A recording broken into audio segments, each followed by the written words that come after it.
Foi matu maule vi inga ile tua nei tayao matango fie. Praise God, praise God, praise God. Ia fatalo fatu. Tio tatu ainga le swafa man malolo tatu wali faola o Yesu Keriso. Ia o se fatalo fa pitoa tu foi. Ia ila tau o fa penao na moli mawina. Poa mawaina le neva no matango fie. O mawhai ai o na tatu fai sauninga fatasi ala leo forfola le tua. El neta yao via le li. Praise the Lord. Praise God. E fatalo fatu ia te oe o fea lava se meo e maua mali ne fasa longa. Tono lo wa fiafe, tono lo ta vale, o fea lava o tono lo forfenga luenga. Fo I matu maule vi inga I le tua. Peo se taimi o whano, fa penana o lea tua, na talaina nei fai toa. Praise God. Ai ate tātou, a puti le nei manuia o tātou maua. Tali sa paia I le anganga I whaftai, ma le loto oli oli lumo o le tua. Ina ia fa penana fatu mawina, le maua lunga, o le vi inga o le li. Praise the Lord. Praise God. Ia, e whatalo whati a te o tō malawa I swafa man malo, o le li whaola o Yesu Keriso. O ia walai o na mawalunga me uma, le ngata ua pa ia mama malu I le so, a ua whapena o na tanga tuluia I pe le tua, le ola, marimalosi, whao popo, I lo ola, I po loso I fua, I le aso, ma le aso. Bia le li. Praise God. Fatalo fatua I swafa man malolo tato uri faola. Bia le li. Greetings to you all in the name of our Lord and Savior, Jesus Christ. Praise God. Ia, e fatalo fatua tu e fo I le auso I nusila. Ma ua mali ne fasalonga tu sao. Bia le li. Fatalo fatua te o tō malama. Whaftai mo lau no whakatalo, whaftai mo lau tapuainga nei tangata e whatawa. Bia le li, e mana tua tu pea o tau e le ngata o le auso I New Zealand ma sosetasi. O lofa penao na tuli vai, ia ma mana tua nei me whenga luenga whatawa. E leo se vi inga o le tangata, ai, o le vi inga e fo I matu mau I le tua. Praise God. Ia le ngata fo I lea, a fo I e maua mai fo I ne whasalonga, o tu tono o le pui pui, e le ngata I lea o le mai. Ia e fo I matu mau le vi inga I le tua. Praise God. Whamanuia le tua I lo loto, whamanuia le tua I o matu loto. Bia le li. Ia a le whaua winga, o le upo le tua pola na upfolfola, o le vaenga lua lea ta whapenao na folaua I le asusau o tuanai. Le tatalo na whapenao na o tawina ai e le li, ia ona tangata po I la tau na whapenao na mulmutai. It's a pattern. E ao na tātou mulmutai ai. Na whaatangia mai ai ele nei tatalo na whapena o na o tawina ai le tangata e ao na tatalo I le tua. Praise God. Ole matango fia lea. Ele so mea wha lea o ngā ele o tawina o le whanau ele ngata o tātou o e anga le lotu ele tau lotoina o nei tatalo. Pato le toi whamanatu I la lea nganga. Pato le toi whamanatu o le upo le tua. It is a pattern o le mea ona uia le tangata, ele ngata o le tangata ua wala au I le tua o le tama. Ai le ngata I le o le au na le atali, po le afifine, I le mea ona ia whaia. Ele ngata la I le va o ia ma le tua, au le va o ia, ma le si usoa tangata. Ele ngata I le va o ia, ma le li o lalangi, o le alto I ngā tue I tangata, ua ta ua o tangata lotu, po le tangata kerisiano, po le tangata ua ta ua o tangata o le tua, po le atali po le fine o le tua. Praise the Lord. Via le li. O le vi inga la, o le vi inga I le tua. Al whaftai le tua, o mawhai o na tatala mafufola le upo le li. E ala ni ngalue ma le fisosoani o lona anganga paia. Ina ia whaatafe le manuia o le tua. Ina ia whapena na o mai le fina ngalo o le tua. I tu tonu o tātou loto. Ia le li. Ia nei tai au, ia la whapena, ia a whai o ielau tu spaia. Sua ielau tu spaia. Ia a whai fo ielau tu spaia. Aua te pole. Usi lau whafonga. O te mana o ia te oe le uso por tua fine. O lo maua ne whasalanga. Le ngata i fo i lea o se mea ua umana o ta wina i fo i la te olo mafuta mai. Ta ua te tala loto tangata i le tua. Ta ua le whaatanga le tua ina ia whapenau na whetalai tu tono loto tangata. Tele taimi o te langona ia whaftaima vi ia le tua. Le pōna pōa tātou te li moe sa tātou talo i le tua. Au ngani o tātou loto i le li mo tātou tulivai i le tua mea tātou te mana o ai. Toi ala usu i le tae au. Maleifua mai whanunga le lei mai le li. Ta whaia lava lea masani. Au le whautuanga awani a veo se masani. E le taimi o lea whapenao na e whaatau tolia i tō whanga. Whailau te talo o whai o le masani. Le taimi ua e ala whai e whanunga le lei. Ua e whapenao na e toi whailau te talo whai o le masani. E le o se masani. Au lea, whaia ma le mautinoa, whaia ma le tatonu i le tua, whaia ma le whatua tua ia te ia, whaia ma le si tia o lo loto, knowing e le mawhaia na tātou whaia o semea, pe au noa ma le tua, le ale winga o la whamtalanga, pe le ale winga o la tala. Tātou wana o le wala au i le tua, tātou wana o le au ngani i le tua me tātou te manana o ai. Ai au fōi o na tātou te talo o tātou loto. Ma whaatanga le tua ina ia whapena ona whetalai mai le tua. Why? Because it's aruatu. Ai le ngata i le al whaanganga fo i maratatou whaafonga si whetalai le tua. E both ways. E whaila o le tulivai o le tangata i le tua. Tatalo i le tua mala au i le tua. Ai e whapena fo ona whaalongo longo le tangata. Ai si whetalai le tua. So e whaataila i le limo neta au matangofie. Se whapena una whaanganga o tātou loto, te tala na tātou whaalongo, tui na ato o tātou loto i le tua, se whetalai mai le tua i ati tātou, ina ia whapena, ona au mai le whasino manga o le tua, au mai le whatonunga o le tua, au mai e le tua, ala e whapena ona manui ai oe, manui ai au sanga whaane leia atiri ai lau wholaunga, ai le ngata i fo i lea, o le wholaunga tangata nei. Praise God. Why? At the end of the day, e tasi me o lo finau o le tangata, ina ia, o lo fale i le malo le tua. Praise the Lord. O ta aua na maramata mo fiena, o ta to finaunga, e lesi tangata e whapenao na aranga i le lotu, ai mawhauwhau e alu se ori. E lei fos tangata e alu le lotu, ai alu e leso na wha moi. Lei fos tangata e alu le lotu, ai alu e unoa mas whatutua. Lesi tangata e alu le lotu, ai alu masona leta tonu o lo soifua le tua. Se vanga nala le tangata e alu i le lotu, tele me o le whatutua i le tua, tele me o le tonu i le tua, tele me o le alu whafolinga, tele me o na le saele anga le whakaungu. Ia, o ngaka alofala ia lea, ngai ke alu, ele o Yesu wha moi moi. So, e ei la upu e tele o na lafo. Ngai mai mau e lo pengsingi, mai mau e malo taini. Ar tangata lava ia e ala, finau, ar tangata lava ia e whapenau na nau, ia ele o mai mau alo pengsingi. O nā lava e te finau i lumo le tua. So ele o se mea whale au ngā fo i la tautinga o tangata, e tautinga o le tua aisia, langa le upo le tua, mai le mawhai o na wha matusa li eina, i e pōpua ngā mawhai ngata, ma le mea o lo whapena na whina o tangata, e whai whakusa li lea, e le manguia o lo whatani mai. I lea sa awhiro ka o le manuia i lea, i le whauru whale i le mea lo ia i le malolongo o le tua. Praise the Lord. Praise God. O por whanau i sara elu na promisi i le tua o le whauru whale i le meolo i le malolonga. Ara batango fia e umako e akangia mai e ngakange o kawika e kuskusinga i salamo. Pamaya e ili si malolonga sili yaku ngai lo malolonga ng whauru whale i whanau i sara elu. Le malolonga langa o le wakapenga i le tua e uru whale i e ka ua longa malolonga le ngā. E le mawhai o ngā ka uru whale i le malolonga ngā pe a whai ka kele ui. Ui ala o le tua, ui, ele mea lo fina ngalo i le tua, ui lea, ele mea lo fasino manga bai e le tua, e hao na ui ai oe, ma ui ai lo nei te ngata. Praise the Lord. Ia ona tini la ia le o le ta wholonga, kingi manamanguia.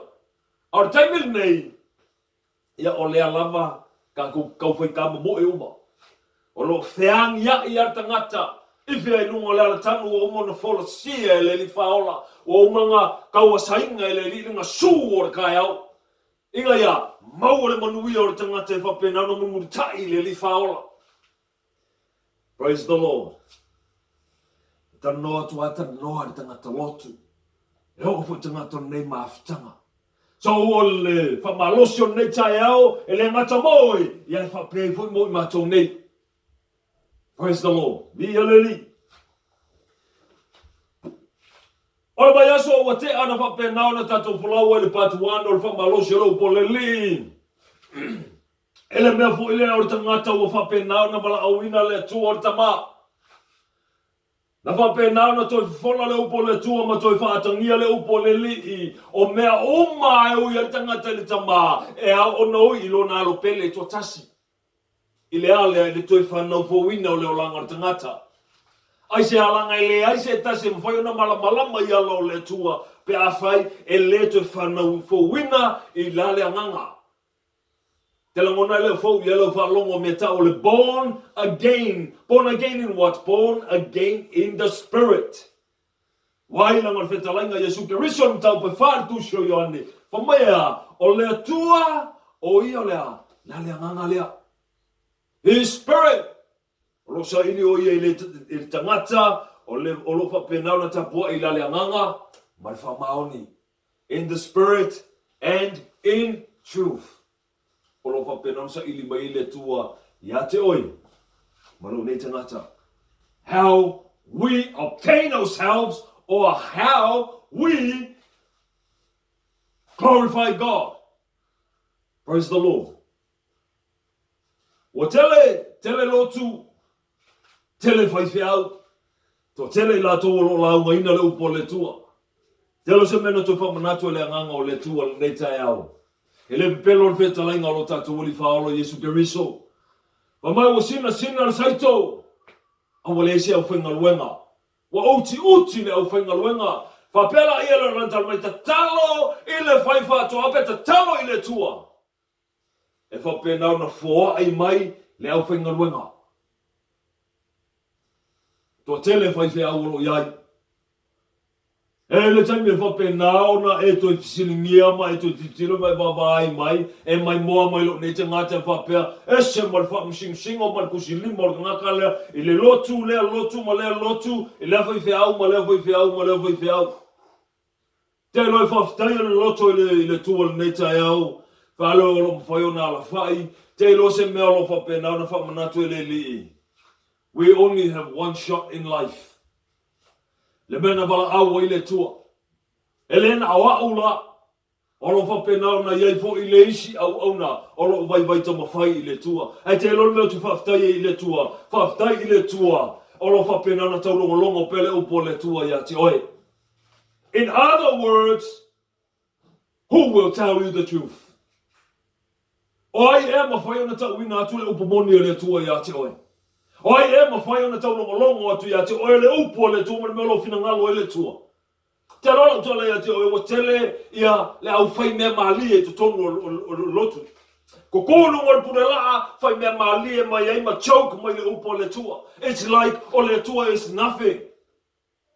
If a mea le upo le li, my God is not mocked e le ulangia le tua. Au ko kele au whai mea mali. Inga ia, kaua ngar ko e. Inga ia, kaua ngar fia le loto le tangata a le whango ngoa mai le tua. Praise God. Who will be able to tell you the truth?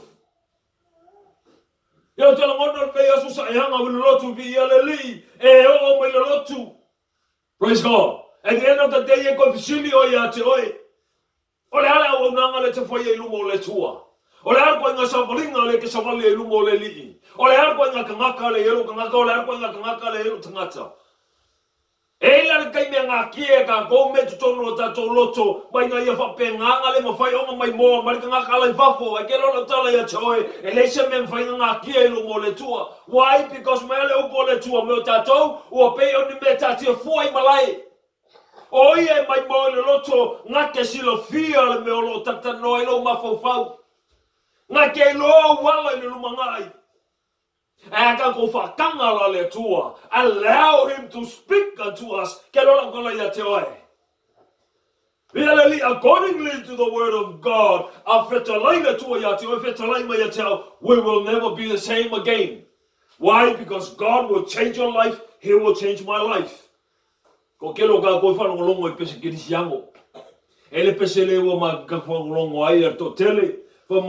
Jesus will break every chain. Ngate ngausia ya avenga mamafa. Ngate ngausia u amea u whakpenga o sei kia I oe. O fasili o inga whae inga ngau amea mamafa ya ke oe. O inga sei kia inga I kako. Mafua mai o ngor leang sala. Whape I langa kako sa loko mai ngang sala. Whape I o ngā au mai le mana o le toto ta mai mamoe inga I whapenga o ngausia ngi mea uma. Inga wa ka o kuia ke o le upomoni le tua. Fola tu ya te o le tala le lei tu so ma fina ngalo le lei. Pa male o pola apostolo Paulo pa mai matou te le tala ya ku seisi kala lei ese me markala lei ngai o le ale fatu le tala lei le pa mai ona o Yesu Kristo le na fasa ta roina. Pa mai to mai ma boya le tua le na te ave ese ang sala lo lan. Ava mai la ngisi o kuskusi nga mo pe ko sau ala mo pe ma ko ki ko aku. Pe ko sau se angelu mai runga ma sisi kala le ese fa mai awange o ku kalia kala le nga. Kasi ale kala le leli. Le kala le o tu sia e lana fi on paia. Ale melo wa yai o mangu mai ile kala le ai o mai fo ele so kanga I. Ala inga ia fa malia inga le loko ka ngaka ma fa penanga kisi vai marco kele. Pamalo para apostolo Peteu fa mai se kusa pe o koulongi mea ai o te toi tusia tu nei mea inga ia fa mangaku akili ya teo tau. Inga ia aua lava ngai fa se inga ka ko ngisi o nga se. So we fasang kau ole upole tu we fasang kau ya o se false doctrine. Me o te siri wa to tele, man me o fa penga nga maka onga koe ko kofu or ko kelelea. Ko kofu le me o ele malaya. Praise the Lord. Praise God. So we taua tele le ona inga e tangata o le tua to call him as a father. Yo fengi mea ka ko ke pala au ile tuor tama ai le mo se tato u sta ia le melo ia le fina ngalo tama.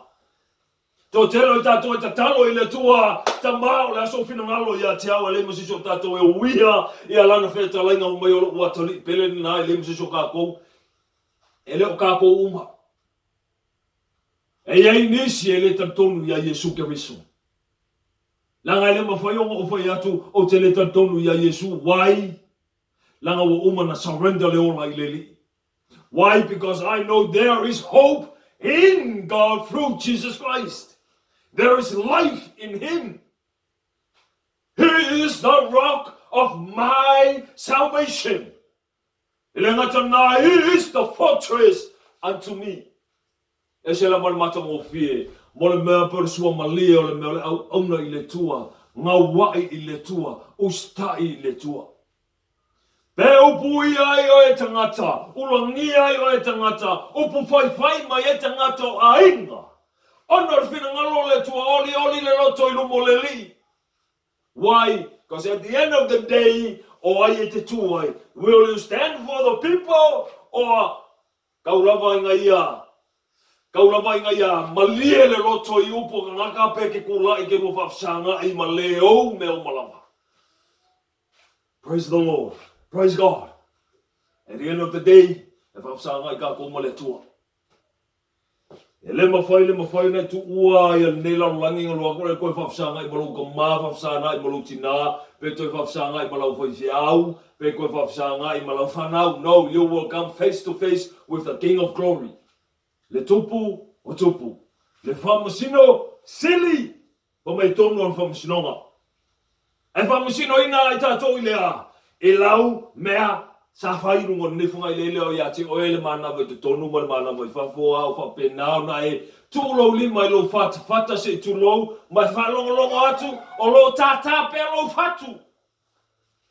Ni ia le ni o mai e tanu tu I tata lo fatu Kangoange I ngai ako umo folinga vi ia le li kilo o ko mai lima ngai ako fai kaua enga oi le se furu kasi se furu rua pe se furu ko mai lima pe o sau vi ia le li o lo mau pe o tata o fatu o lo el fai fa no le o ne tai out. Praise the Lord. Praise God. Utau po ono tu se matayo ko fola wa tata ne tai out ilona toi fa awa wina. Praise the Lord. Dia leli se nga ole atua na te sila fia le meo tatia I o tato loto. O mai mata lai leli mata o pe ono, a mata foi tau foi o pe lima ar toi fa wina. Se yo fa pena on fa ngata mo foi o pe suma tolu. Pe a o to talo awane e pe o tangata pelo. Awa wala tau fia tutu matatalo I sunako mafitaula inga ala ina ia iloa ila tau e tangata e moni o te whaiatu ia te otou wa maua ila tau lo la tau taui aoi pe a e te talo ina urua tuia iloa awhiawhi mapupuni lo pui pui ile e te talo ai ilo tama oi le melilo o lo tama foi o le sila I le melilo na te avatu whaaliali se taui ia te oe. A o tō te talo, aua ne tau tua ia o tō upu, e peo nu ese. Aua whaa te I la tōu, o le tele o la tō upu e tali ai I la tōu. O le nei, aua nei o tō wha peo I la tōu. Aua o sila fia e lo o tō tamā, mea ua o tō mātiti vai. A ole I ole atu o tau ia te ia. O le nei, ia whapea o tau ana te talo. Lo mātou tamai o I le langi, ia pa ia lo suafa. Ia o mai lo malo, ia whai o lo finangalo I lalo langi, e pei ona whai e le langi. Ia e fo e mai a te I mātou le aso nei, a mātou mea e ai e te tau ma le aso. Ia e wha mangalo ia te I mātou ia mātou ang sala, e peo I mātou foi ona mātou wha mangalo I natu. Ie wanga leanga mai a te mātou. Aua fo e te taitaina I mātou I tof tu fonga. Ai e la vea I mātou. Ai le leanga. Awa e oule malo mana. A toa marami inga. E whaava vaulava. Amene. Praise the Lord. Tamale le ie. Tua whapenana mātou toi whaitauina le ie la upu. Tuina atua mātou loto I a te oela whau mamana I lunga I mātou. Ina ia whapena na talai le mātou whalongo, mātou te whalongo I le li la upu ai whetalai. Le whau mamana I o mātou loto le li ia whapena na talai ina ia whatanga la ua whio, e sua to sina ina o mātou loto, ina ia pau le nei whatu I te tono le ele o sua tia ina I oe. Ina ia whapena le li o na toianga tono o mātou loto ia te oe to get right with you, O God. In order for the word of God to penetrate the deepest darkness within. Ina ia toi bea I mātou le conviction o lo mātou tua. Te liwa I mātou toi anga ia te oe. Vi o lo mātou tua. Whamarusi au le li la wafio le li Le ave o la upu e te leso muli le li Awa e whetalai e tau nuu lo mātou tua. E peona e whetalai ai la upu le li e te whamanuia. E so se mea te au natu I ai. Praise God. E le foi fua la upu. Ia te oelo mātou atua. Whamanuia le li e samaringa o lau whanau. Se anganga o lau whawaibai. Ina ia whapena na whalotu tele la upu lo mātou atua. Au nei mea uma o mātou ana o te talo matu I natu ia te oe. Lord, a oe te whatupu ma whaolaina. Awa e a leise te tō. E a leise fui, pe whasusuina, e au noma oe, e le tupu maola lo mātou atua. Tuna atu le li ia le ungani o lau o umna ia te oe. Ta maa ili nei tai au, ina I whapena, anu tūlei, tu samalo finangalo.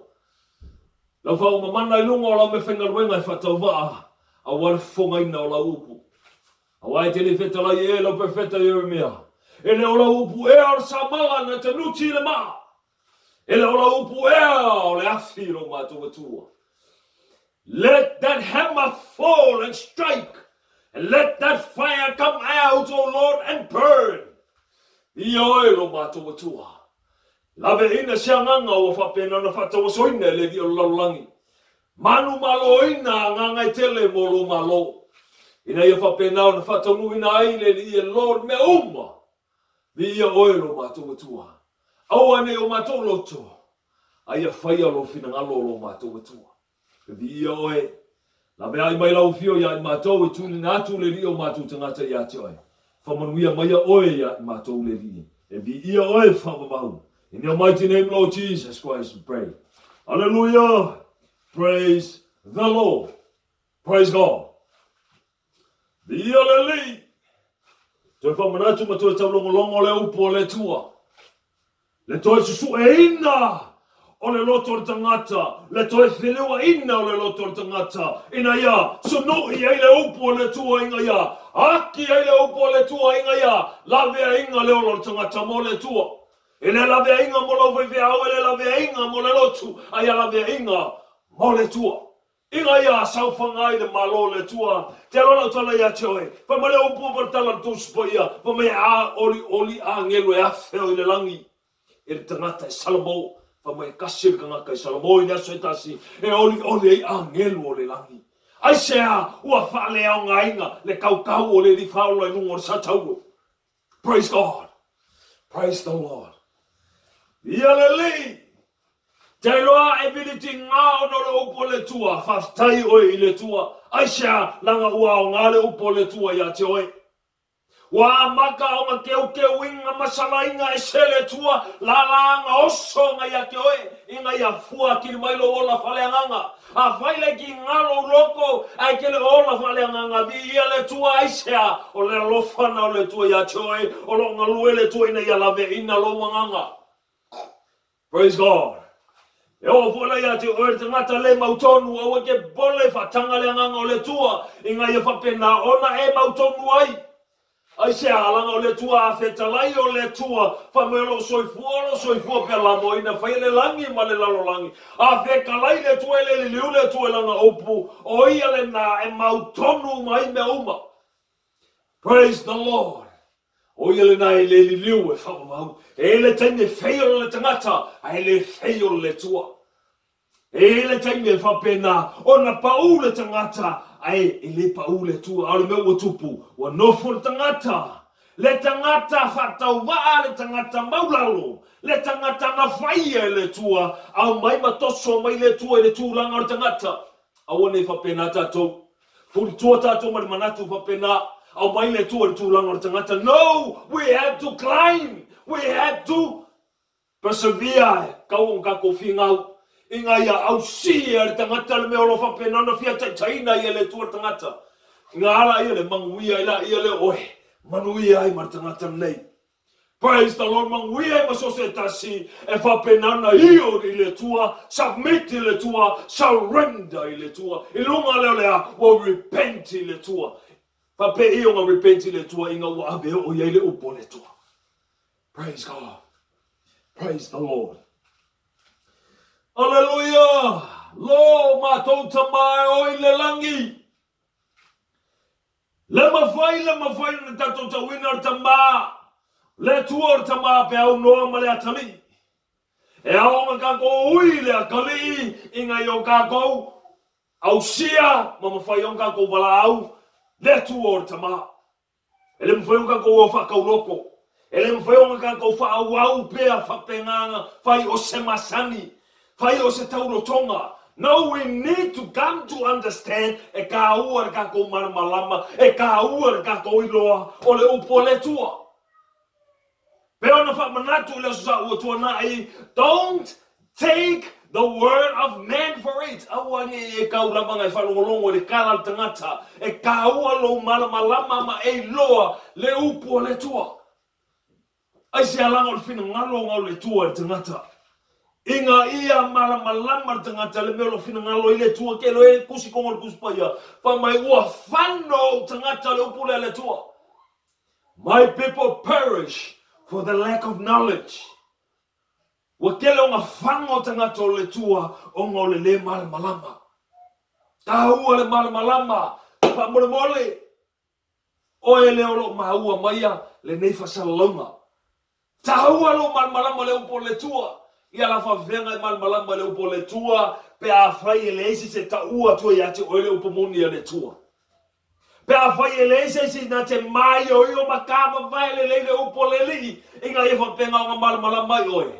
Ele kei mo fa pe male o por kanga se o ke le fa mo fa lango stangata o ke fa mo fa lango ile nganga po io le tua ke lo la kala ya ke o ele fo inga me alo fa le nganga o le tua tono e kalesia e meta o apostolo e meta o foi viao e meta o ao e meta o ti akono so e kaula e ka ua le o i ka ngaka ua whapenga nga wala au e le tua mawha au e le tua mawha penga ina e le tua mawha me alo whainga e le nganga pai o le tua e mawhainga la ko fufolare upo le tua ia te oi a ore mea ua tupu nei ona po o le kofu mea o le kongoloku whao uia kofinga kofu mea o le kongoloku whao uia ina kofinga a saua o le whaifeau oi saua ki a kongo e saua e a oa oi inga ia ka ofia ka ngaka kongoloku alan mo kupu le mo fai le fai feau nga o ka winga ngaka le mo fai le o nga o ka winga ngaka le mo fai ki a kongo nga o winga ngaka o ga fi aposkolo wa le mo fai nga o ka winga ngaka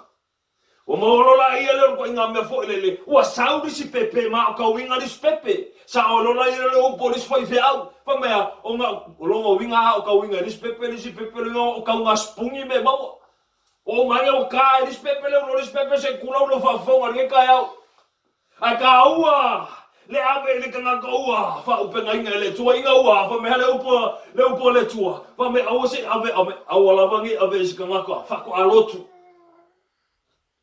au ange ave se kanga ka ele ma fa yo nga ka winga le upo le tua ai fa mai a se ko kilo ama se ko babai e ma fa inga o ka winga le ngaluenga le tua e ma fai le fai valea a ma fai langa fai fau iai le kanga ka o matua fa le nganga le tangata o tumu le nganga pa io le tua ka u kele praise the Lord a le mea o tupu o le saua o lea ya ka u anga ka ofi ku kongo lokunga ya tomu ele lotu a o le mea o kubu le ma fai o ngakia eritino ke riso ole mela le wo saude vai fanga luenga le lima saude maka fanga luenga le kalinga o sole vai fanga luenga notu o mai fe ukai uma me uma upside down au le tua fa me ora nga me ora uma me le tua o vele ka wanga ye fa malosi le se ka sumui le o le tua inga e mal malama le me o tupu le nga ka gongo lotu o maftanga meu kele fa filongi o upo le tua o tie malama ma fa penga o water down le kanaka the gospel of truth inga ia fa penga nga ola ilale au meu tua tangata ma ola fa le nganga tangata ile tua le mafu anga tu si ina ia tu spaia inga ia fa penga nga fa au penga ina tangata e fa poto a oai ma fa penga na fa tongo tangata ngaluenga le uma wa ka penga inga ile tua inga ia receive le tangata le alo pele o le tua inga ia fa penga nga ko fa ngau fo winga tangata ilale nganga ia mau le maftanga ma le tua praise the Lord le mafkanga nga lost mai ale makanga le unua i kanga ka sa yai o ila uanga ola i dale nganga fa sanga i ma le tua mafuta ma le tua a ola ua fo pongai nga fa penga nga lost ai mele o nga ka penga inga le tua le awala masaungie le tua le awala mo oe mau le ua safi ai ko kele inga ua surrender la ko wola anga i le tua anga i le upo le tua mauska i el mero i fina ngalo le li la le winga or fa mkalanga se ko liu le to fa tanga mare ko fa lo loko so stanga tolo maul ne fa salonga vi i aleli praise the Lord inga ya se ko kepa ma ko manga ko ngaka ile upo le tua le meo waka kia le fina ngalo le li le meo fa penga no fa ia le tangata na vala au tangi ava lo tamae aisa oia Yesu ke riso Receive le nga pa iyo le tua kong ngeki maluanga malama ole metati fina ngalo leni. O mai le mafai tanga ta ola ila tino na malama me fale nganga. O mai ngal ngaka lai ola fale nganga. E understanding me ale nganga ko understanding me ale tino. A oile ola tino ngal kingo ke malama. A me fale nganga ngai ka wasoi oi. Eu ofuela ya oe leile kingo awe fai mai wa eko fanga fo winga ola ila le nganga au eko ngau e ko ya no ma kele me ar kingo eu ngai ka ngefu alo chendo isi me fale nganga kaua le tune ino ka ko ngai le li kaua le pipio ka ko le right source of life inga ya clear o mai me uma ka va vai o mai me uma mai o io ai me uma ora o mai me uma mafapenganga align nei me uma ka ua kele le pattern nga le tua.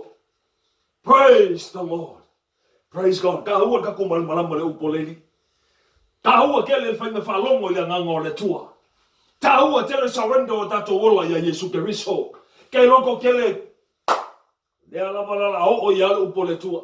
Thank you Jesus ke lo kele ye molotu la kalongo ngel kele loku langa mai a mai ni shonga ya sanga ko touch apa me ka ore kalesia kasia me ka ore kalesia e ke fiwa la ke fai mangaku e ke fiwa la fe liu inga sole e doctrines fa ka dikia e kasia le doctrine is the truth of God.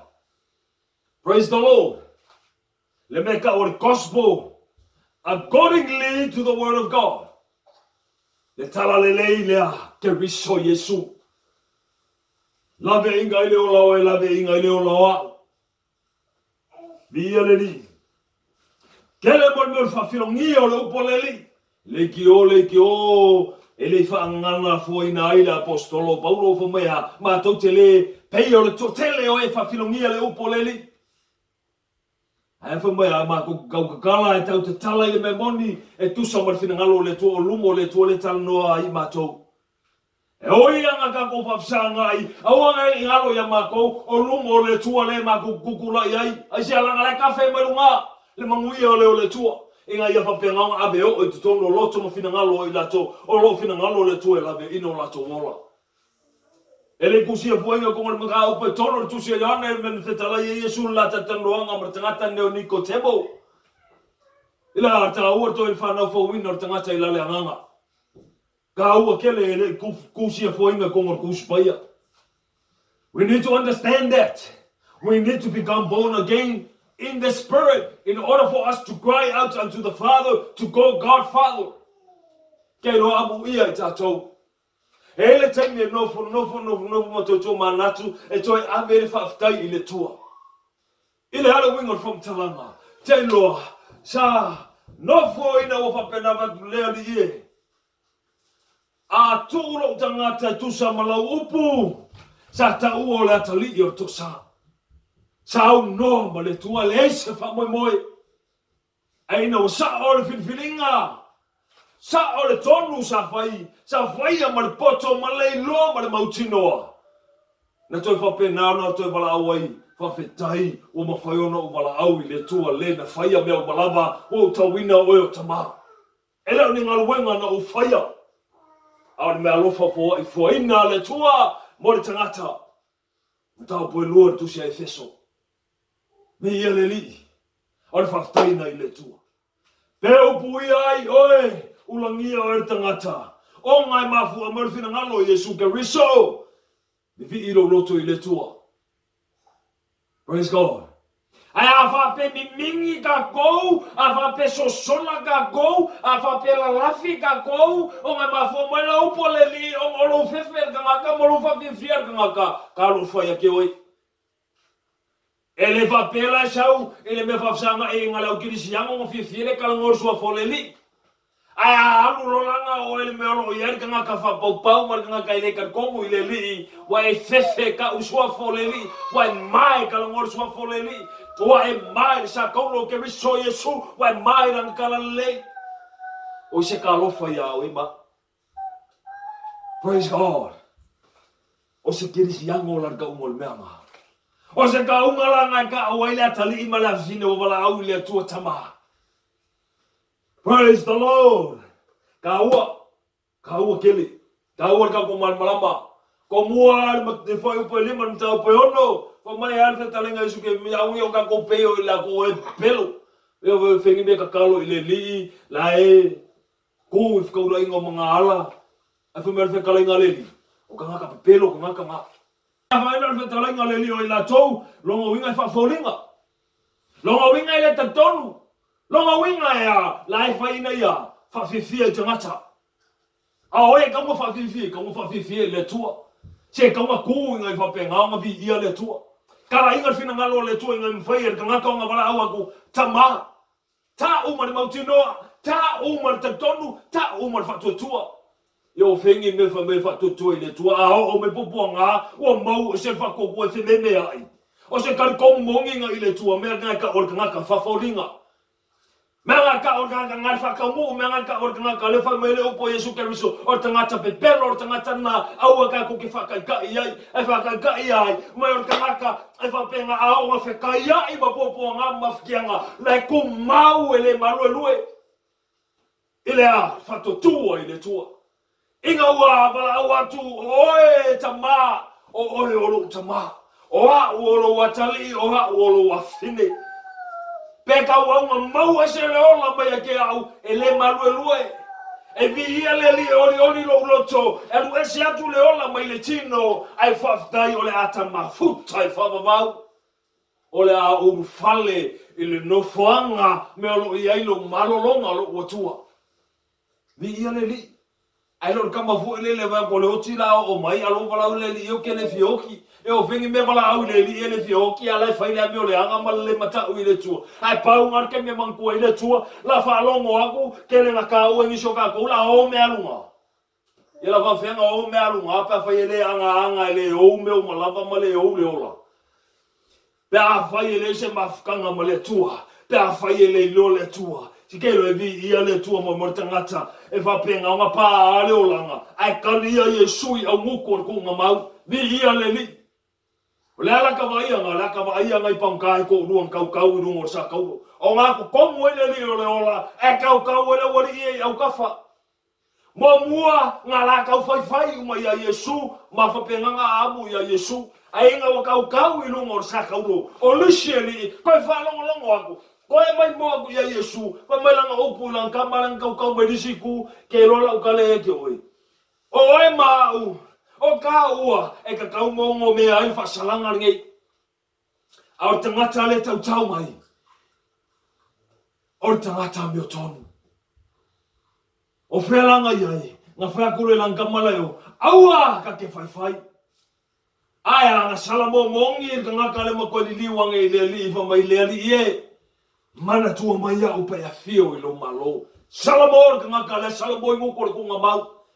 Awa mea fe talinga le li whaola ngai keilo ngai ke malama ngai whai kau kuspaya. Pe a le whai kau aia ngai se whanongolongo ai. Aron ngā fwoi ngai ke kau make pole ale upo Yesu. Awa ke pole. Le la fola i ngā kua.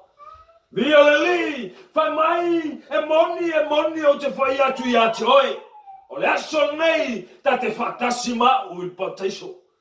Ia ua e foi kanga ko fai mangaku foi e foi upunga lenga foi mai se langa foi mai le upo Yesu e ka ka fa per pusinga or ku spaya wa fai mangaku le upo leli asia fa ali poto tangata ai le fai me fa longo le ngang pa yo le tuong ku singa le upo leli fa mai a sa ka kama ku le koma i mai e moni o te fai atu ya te o le aso nei koma le ai o menga ka o fa filongia le upo le tuong ai ka fa mangaku le upo leli o ame o tusia le upole tua ua tusia inga ua e ina tau ua whao sofie le ngang pa i o le tua e pa mai au ke kango e ko e se mai koe whapopo le upole li praise God o le mea ngā ua kele ai mo tangata o tizei mai le upole tua ai se alanga e ole o la kou nganga wala au i le tua o mea ngā ka o loko whea ina ngā sola e se mai ai e ka ua le mulmurika ine leo ma moe siriseli o ai o Yesu Kristo le a fai me fa longo i lo nganga pa ia ia la fa fianga e fai mai ke ola fale nganga ma lo ma fkanga fai pe ma le nganga pa ia o le tua e ke le ola fale nganga e ke le fa ngau fo winga i la le nganga praise the Lord Ora ala upo le li fa mai fa peona o to talo lo ma to tamar le langi e pai alo swafa yo o mai lo malo. Ha o mai le malo le tua le malo na le tua tau le fano fo no tau. O le mela tau e tau na fai a ta talo tau i le tua yo o mai le malo le tua e kaua e fa ka ngofi ka o yo ka malo ma la fo inga. La foi e se malo o man malo au inga ia no fo tupu le malo le tua te tonu ia te o ma ai le me fo ile ke ngau ke manga o le malo le tua nga mai le malo le tua fa piko ku ai fa penga nga fa mo lo malo no way fa penga it's either avele malo le tua ai fa penga nga fa ku lo malo alu ese ia o ma ta ofi le malo o ai fa ku le malo le tua alu ese lo malo. E le mafai, o ngai fa mai, a fio le li yo o mai lo malo, a se ka o fi pe lo malo, nga mai lo malo le li fa piko ku a se fa mo lo malo, le ngi me fa penga le au soe, le ngi me fa penga e lo maua, le ngi me fa penga di paska, se ka lo fa, ka o salmo i lo mo le tua, ka o le malama le upo le li. Praise the Lord. Kaua. Salamo. Via leli. Salamo ina le meu tua. Inga ia whakanga le malo le tua. Inga iau whale mo kupu kongo ia kaua. Hallelujah. Peo na whai atu stai mo whano. Ua whai whakau loko. Maa ia kama fo ilele. Ia tātou te talo na o tawina i tātou e lo tātou wali. Ia. No mātou tamau i le langi. Ia pa ia lo suafa yo o mai ala kilo sol la le winga famatalanga e mo ingi o fonga a lo loto malo mafo fo ele o ngaki ko ngeki anga ia wai because ele ka inga o ele anga o le tua o la la ke fia ausia ke le ausia la nga ke ka ofi mau lo malo nga ke ka ofi mau yo ko inga nga ke ka ofi mau yo anga sala. Ya fa ko le venga mafa na ke ka ofi mau yo venga mafa. Praise the Lord. Ele fe kala ye Yesu Kristo. E mga busuma kaso to se mataya. Oi la to umo etinga ina maftia ya venga. E fisu ya kumaya. La fwa ya ku ya geia. Inga ya mai le amo le li e mama fa wa o ka u le la amo. Praise the Lord. Ando kupu ya kako. E fi kako frika karo le. Leli e yo o mai lo malo. Amol mele le fia mga o kako e la fwa i o kako malo. Hallelujah. Ora mai o le upo le tua. Ya ki o e ma ur ka hea ngei. Ka vai le upo le tua e wha amala mainga ya ki o e ma ur ka hea ngei. E ka ua we need to let our kingdoms go in order for the kingdom of God to settle within us. Ngale paula le awala mo fa ngala fo inga selo ka malo inga o salamo ka o irumo le tua inga o kalie ka o Yesu Kristo e ave mali mo fa ola ya te o ma surrender o ka ola inga submit ka o inga yio le ka o inga commit o ma o inga ele no surrender fa mo mole o ele o fa ola inga ele no surrender le ai e ka o me ka o surrender submit my commit ile tua ai le fa penga surrender la o kongo fa o kanga o Yesu o fa to e ke uru mai e kongo kali al fa o kanga le o le amakanga nga o la usa valinga ma la folanga ai au ke fa pe ke kali o fa o kanga nga le enga pe vai my relax le ngi fa penga kongo fa o kanga fa bolbole a fa nga ke relax mai va vo fa ya wo kali al fa o kanga o fa nga kali al fa o kanga wa nge mar se fulu ka usanga kalu mo kali al fa o kanga anga fa penga la wa mio la no le suya la wa mio la no le furkua ma le anga nga ngau lo loko e ke vai kom fai no mo le tua anga ke fi fa pelo e ke fi fa ngoi e ke fi ke la lo vale e ke ingo le upo le tua e ke ingo ke fa ngolongo e pese fa le nganga e ko singa lo loko mo aka ki fanga ko singa lo loko mo pese al kingo ko singa lo loko e me fa penga o fa ngoi ngai oi ko singa lo loko le muri lua ko singa lo loko le fai kaanga ko singa lo loko le foi kupua Ke lo la ya ke o. Accordingly le upo le tua. A fai o la ka vale nga sili ya ke o nga ke ifo ni kupua. E ke le whaka nga inga malo le tua. E mongi ala i memu o lo nguku. Wha mai wai wha o la inga. E ke lo la ukala ya ke o e ke le wha o inga le. E ke le usala mbobongi lu mo le tua. O le mele ngai whai a kauanga whaka ngu. Kauanga wha pia le ni. O te talia o ya mea malima wha ola ya tea. Inga ya wha ngofile mua e ko kelo kangaka. Inga ya awange ko sauru kangaka ma preacher ko le upo le tua ya ke oi. Awange ko faukua kusi kangaka ma kai inga o kangaka. Pa wale mea a lako kangaka wa oso mea kama wai mea uma mai o hau o ufa o laina. Ai awange ngalo ya toi vale upo le li e te lole la au yona fua e ke fiwa le ke lafi ai akangia i fua o ro kangaka. Hallelujah! Nga fua mamai ya mela yai. Le ai mangi fua e whapenga o nga manguia e leo langa o liskangaka. Nga fua e whapenga o nga whememea i umai me uma. Nga fua e whapenga nga koso e lisi lalo. Nga fua e whabawarunga la yai. Nga fua e whasausili la yai. Nga fua e whapenga nga maumelonga vi inga kangaka. Nga fua e whavivi. Nga fua e kausemu. Nga fua e whapenga nga levi i le tua. Whasanga kau i le tua. O se ka alofa salamo. Salmo kami ngai mongo ngaka kalfaku ko lo lima lo faka fala molongo yai ngaka bi yale ni ngaka salmo. Praise the Lord. Or ka ua lea or makango fiela ele se ka ua ko ye ke ole me bongi por o pole tua. Bi yale le faka le tua mo fai ko aua ya karanga ka fela ngo ki ka fel mo yo le li. Ka di so pa ya ma officially ka ua. Inga ya kai como papa amo ka koroko pe mai o por fai salamo le ie cheo ke teulo upu lo loto ina ya awange wang sala ya ke oi la lu ngo fam kala awange fa san kau ya ke oi awange ye ulefa tomu ina lo fina ngalo lo u tua. Hallelujah.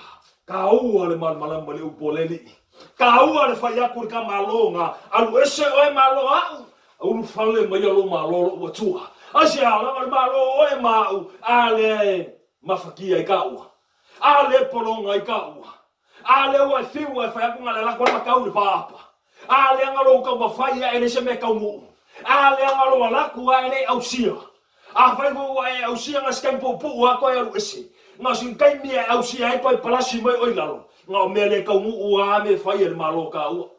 Asia langa ele ole tua le kaia o ele kaia le ngaka ko nga oe mau ale kaia ele li o langi. Praise God. Vekainga Yesu ke risole si me sawa ele li o langi le si me sawa sakangi. Pa mai ngal sawa e nga oi fasi ma fa o makia. Nga foi we kauloko. Nga foi e kauloko au war kauloko ke o mau le loto. Famai le tuspaya fa pertania. Famai, when he comes, the devil, he will come to steal, kill, and destroy. Ke lo ma mafo fa punga. E ma mafa ke le fa punga. Na arkango ko sa kangi fa emo mosinga mea. O ke yeah. Ko singa yele loko. Ngal fa emo mea singa me valea lungo TV. Oh maka safia moe ngal vaia ko al me valea pulo la maka ui o kapisa ai pulo eu maka ora ke me ko me kanga ke au sur chana maka dischano le ai o me anga ko singa me valea malonga e o ese malonga. Hallelujah Lord ka o salmo lu mo le tua bi yaleli pese me o mau me fa salonga afanya ke ka ko lo moenga mai maka praise the Lord salmo. Afai fo ngai ngoingo la wipuki mai fa no lue fa no longo le po le tua salmo via leli ka o salmo ina le mio tua i lumo le tua. Praise the Lord. Ya fai fo ya ngai ke ka ko lo moenga le ke fusi se nga finge fusi salmo. Afai lo ko lu ngai ke alungai salmo. Afai fo ya ngai te feferwai ele o se kange ele o se fofinge ngai o kafa a or kamalo maris kamalo ngai ke ro ka go fa ka salmo e lu mo le tua e mo fanga le le tua lo langa ko fa fo i mai o er tamalo ngai fofinge mai le tua fofinge mo oi Ai lese nga ko nga makalanga fo ilele e fia fali kalo lo matota ya o mai lo malo anga ke ka o fia lo malo. Ngai fai mai na ia lea because I am a person in the wrong party. Yo anga me fa val valea fa penga se kulo. Nga fai se sela o ele tua. O le tua e anga faua o le kange ai fai mai o le kange lea o le kange la ku o ko markingo kange ringi me fa penga. Ele fa penga lo le tua. O alanga wai, o alanga ki Apollo. Inga ya, langa o langa mea ngai fai, o le fasankau i le tua. Ai te sewa kwa ya maoe, o akwa ya mar ko kelo fai feau, fai mai, mau ke supporting o ko gay marriage, mau ke supporting au gay, ma le au lesbian, mau ko fafafinge, because that's who you are, that's a lie. O mea pelo mea nga.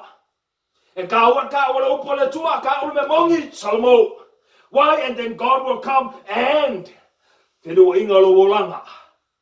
Bia lele. Ka o salmo ilu mo le tua. Sepe upuia. E whaftai le tua. Mo lo mo le malo. E le whapela ngarka ko pepese. Yo o mai lo malo. A le whai ane ka ko ke manga oai. Le whai al kuinga ngaungar kingo. Le whai a mo le mea ku whalo. E kau whai le mafofau. Pe alu pe le alu. Ale kau loko, yo o mai lo malo. Ia whai alo fina ngalo e pena whai le langi, ine lalo langi nei. Whai mai langi so kuskusi ngalo theology. Whai mai le upu ngale li, le peisa ngai lumar future. Via le li, o manga kusia kuspaia. Whai mai le upu le li, le lalo langi ngei, le langi ma le lalo langi ngei, me rasaungi le tua suinga le afi. Ia la whawhenga koe ngau I mea kingo. Le ke ngau e fia mo so farfou. E vi ia le tua. O se dream ngai ake oe fia au sia. Fia mo se farfou. Ale ke makau I le tua. Praise God. Ngau whaakula I ele ia ke oe.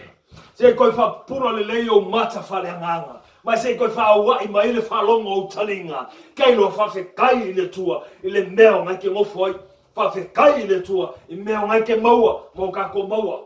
Vi ia le li, pēr whai wa whao popo ma koe kurui e le tuarisi manguia. Praise the Lord. Ai a whai o ka ko ngau kai, wa fuai le whale, e ai ka ke manga ngau, e a mai le whale whapuku moe, ngar ko koru ka ngaka, ai ke manga o se whale fu ngā whale lua sfupuku moe, ai ngar ko urua oru. Mea ngai ka o le malo oe ngā kaunga vese. Lale mea, ai ka o koe, o le vi ingo oe. Lale manga ka o koe, inga ia whapenganga, ka o ka ngaka, ke le mama ngai o whale. Al sili, o fio I le tue kukong. Praise God. E ma whai alanga I pese me, a lea fio le tua, lea fio I le tua, le tua. Ke lona ukalea kio, ke longo fio se mea fio I le tua, e suia le tua, suia inga, au sia le hami o tua, au sia alo le tua, whakongu inga alfina ngalo le tua, a whai ai pese inga memu mea longo kumea lea fio I tama, o lo iele malo le tua, e leise sui, o le menga ka o le pelo. Salomo, ia leli, pe pese ar kau whai fiau, ke lona melo kopu ngele vai kaimingi. Ko kele o ngaka e manga o ngā mea whaalele e se longa e manguia pe se longa ke moa mea kingo ka o mai nga lue le tua ya ke oi yo vengi mea ke pese I le tua mai le e fia mo sa ka le fou fia mo sa fou a me ke ka le tua le e fia au sia le me o tua inga e papenga o nga la inga ko kele o nganga le fa ka o swing le e fia au sia ma ku fa le nganga inga e mo fa nga o ku fa ka mo u lo fina ngalo. La mele wala o ile tua lele ye se pe ke makiwa I tino ye mau o I fatu tua. Praise the Lord. Ele maka ngofi ai se alanga fa mai. A ole kai mi ka ko ke kakalo ka ko ke le lo me ka ko kalo. Fa mai saule nga ngole tua. E nga lue mai ko komu ya ke au. Nga lue ya ke oi. E nga yo fa pe nga ka wa ko mea. I lumo le tua ya on ka ko kalo. Praise God. O le mea nai tau, o le tangato le taitaina le ngango le tua, le tangato o whanau whawina, inga ua whakanga le malo le tua, inga iau whale le malo le tua, ia te ia ma. Ia te oe le nai te mai mo mai.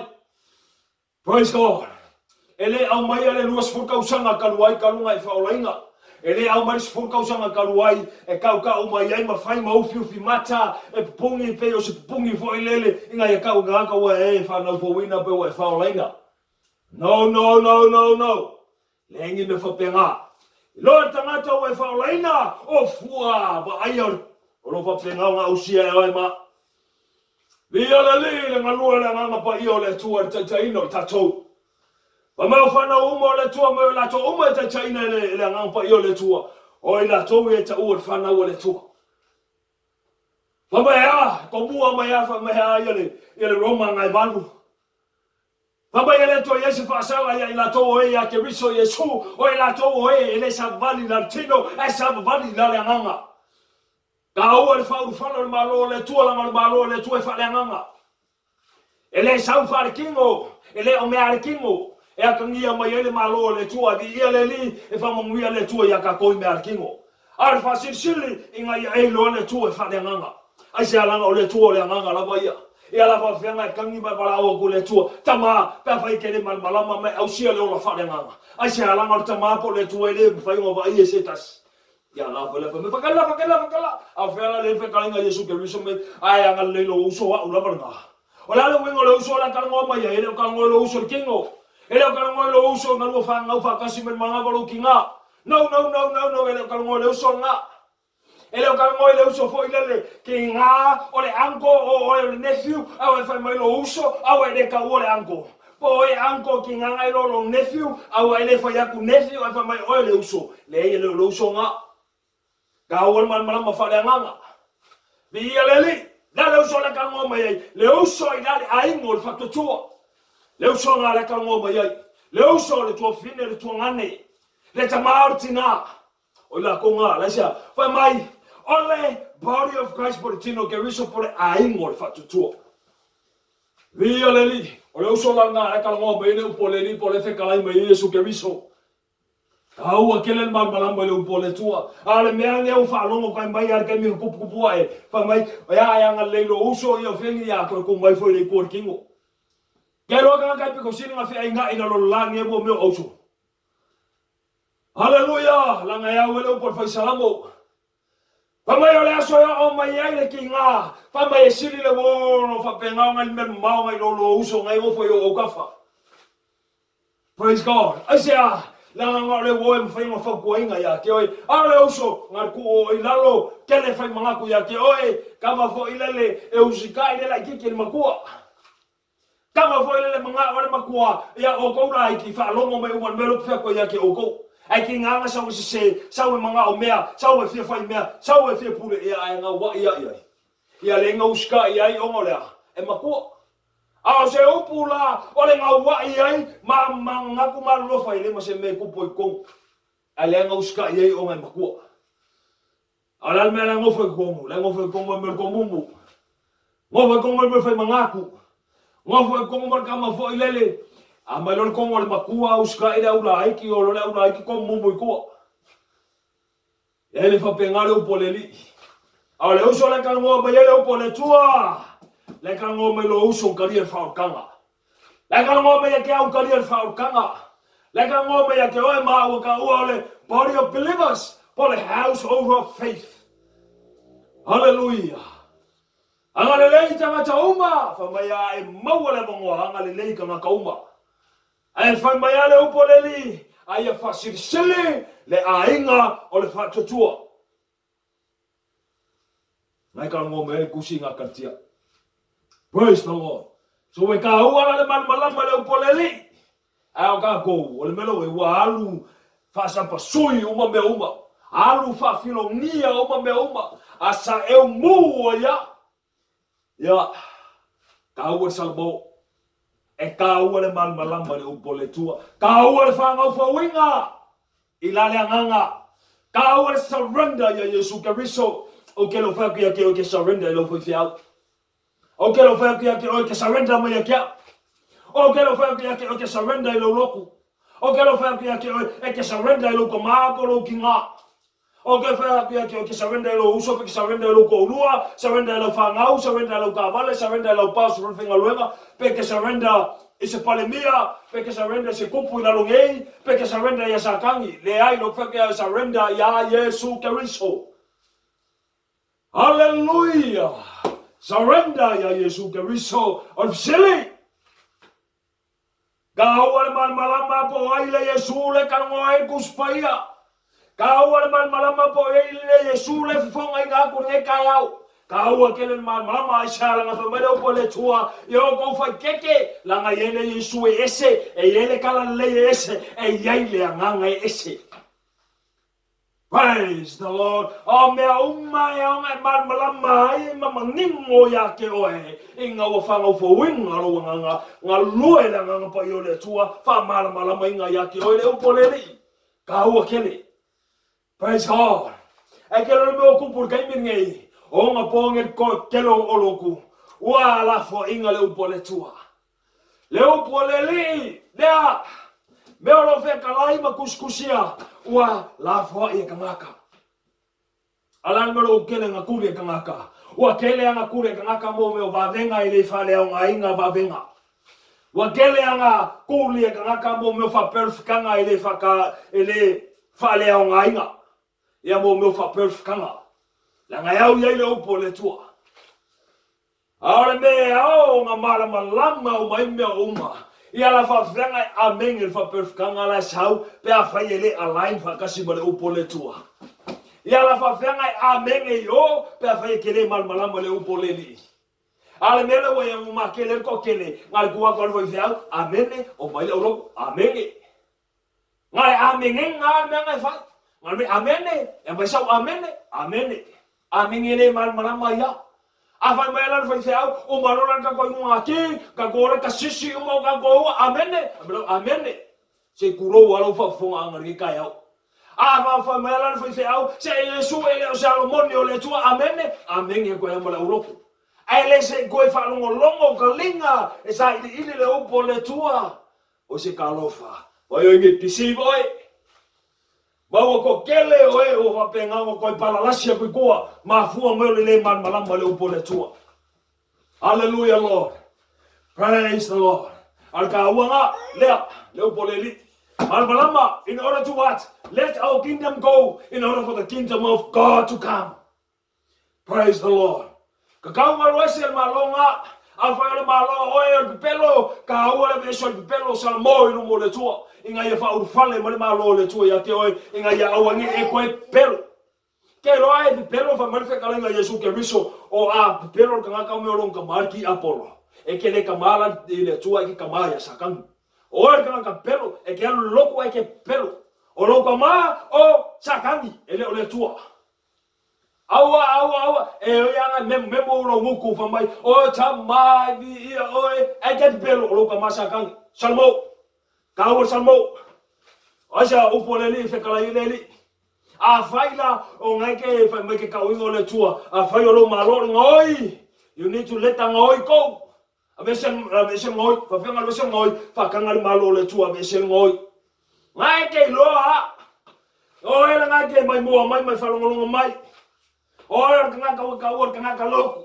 ora kanga ka faolainga ora mo kanga ka ete tu mau ile tua angaike fai ngoi ma pelo fai ka anga ma lua o se ka lo fai ke oi e se fa pengalo le tua ene wala ngau le tua palasia unga mafua meu ko singo ka loko our own desire ele kan yo play mar kanga ka me ia wa malosi foi le sofa i mayorki Apollo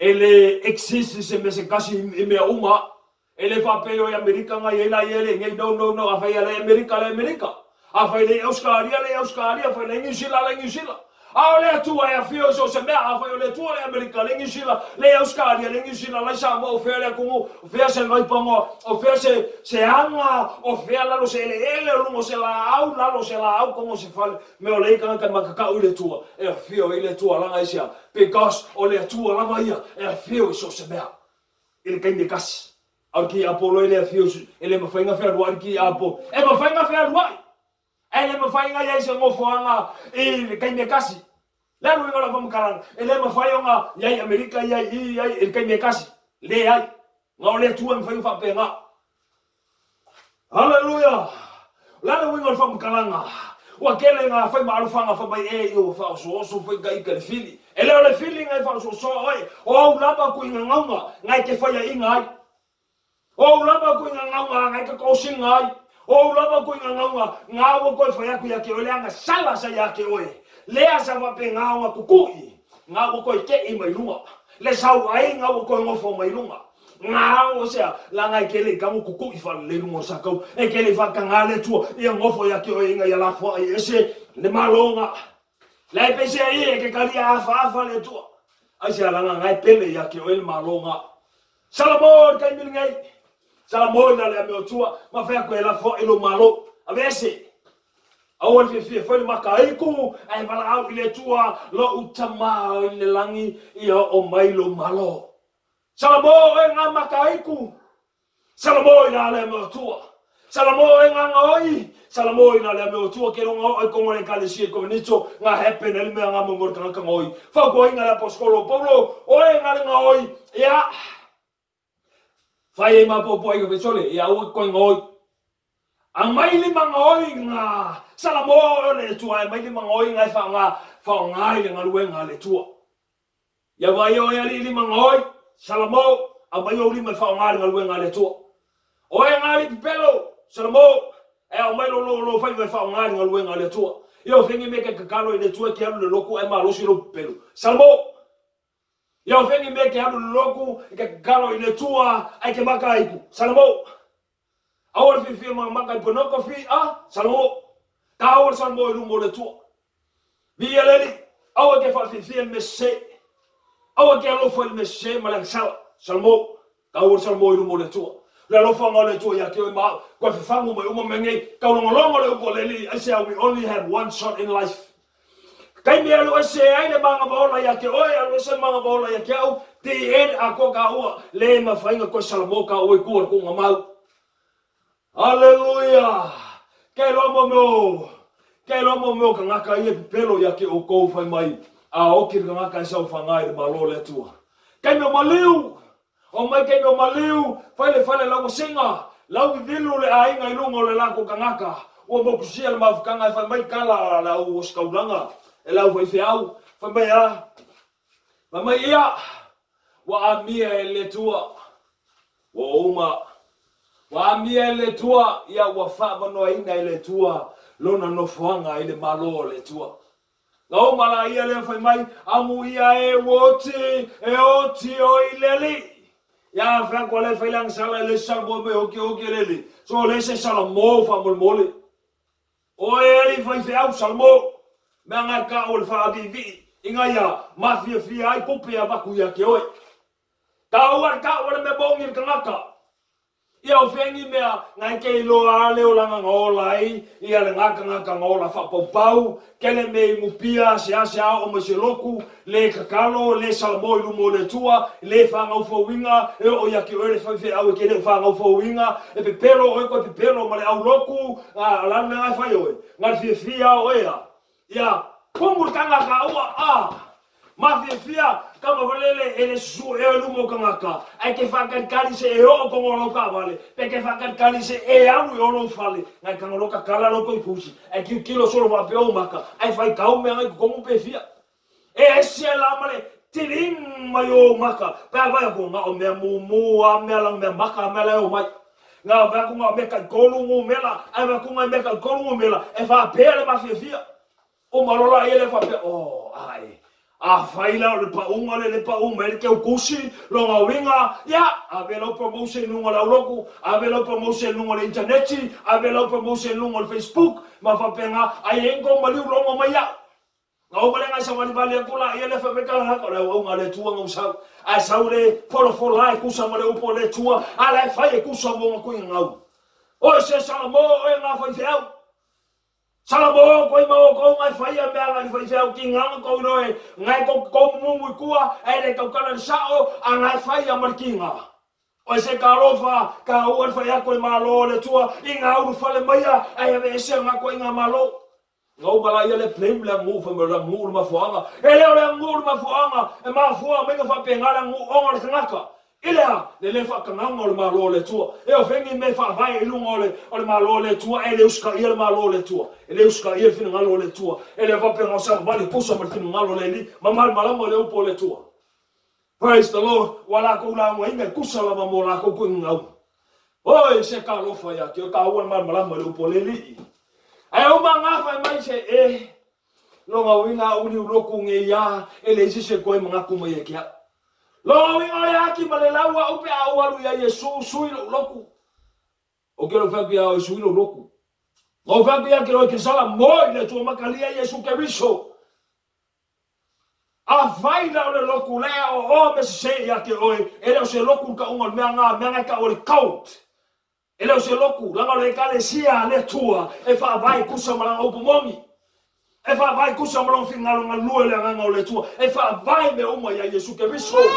Ele nga ka oi o fa vai ko si oi o ma ku mangu e enko mai me uma. Praise the Lord. Kasi me ka o le ka le sia. Ai o mai o nga se ele se kalesia menga ka o kaut. O e ko se kaut al se mai. Hallelujah. E me ka o mainland churches wo ka ko mai. Sa o ka ko li ko me ku kisi. O mai ai le o le la mosa. Mainland churches nga ai. Le o ka ko li ko. Ar menga yo le kalesia Roma. Kai loa me maka ngofia nga yei loko ngei. O ka ngaka ngā makama ia. O ka ngaka whaolainga. O ka ngaka maka kau i le tua. Maka ngaka lofa i le tua. Vi aleli.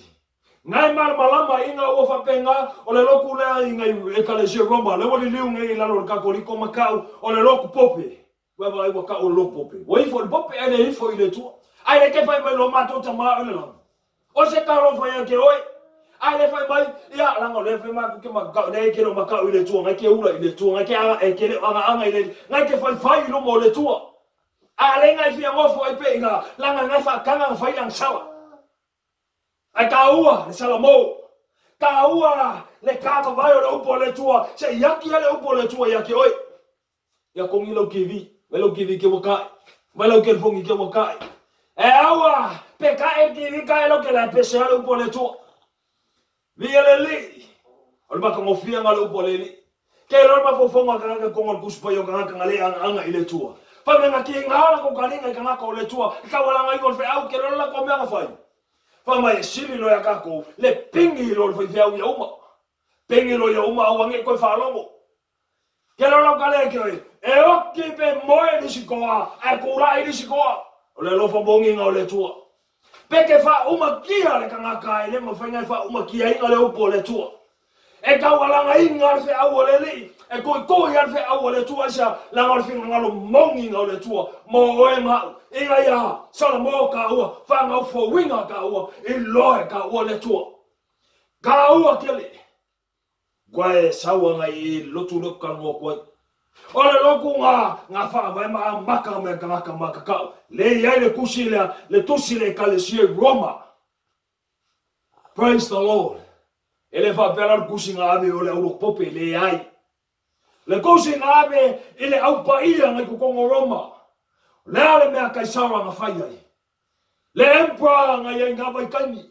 Inga memole ko le apostolo Paulo. Hallelujah, bela goya nga anga ile tua malolofa ile tua. Fa mai ngana ko fa umakia, fa sokia kanga ko le tua, kanga ka vale inga ina ko sawa ile kalesia. Ke lo menga fa ile au Roma i kai mi au le pa ia po le kisiano. Po e mai la ko ave fusi lungo po o mo po. Ai o manga kuku ya fi inga ya, fa mori ya malama ile awala. Hallelujah.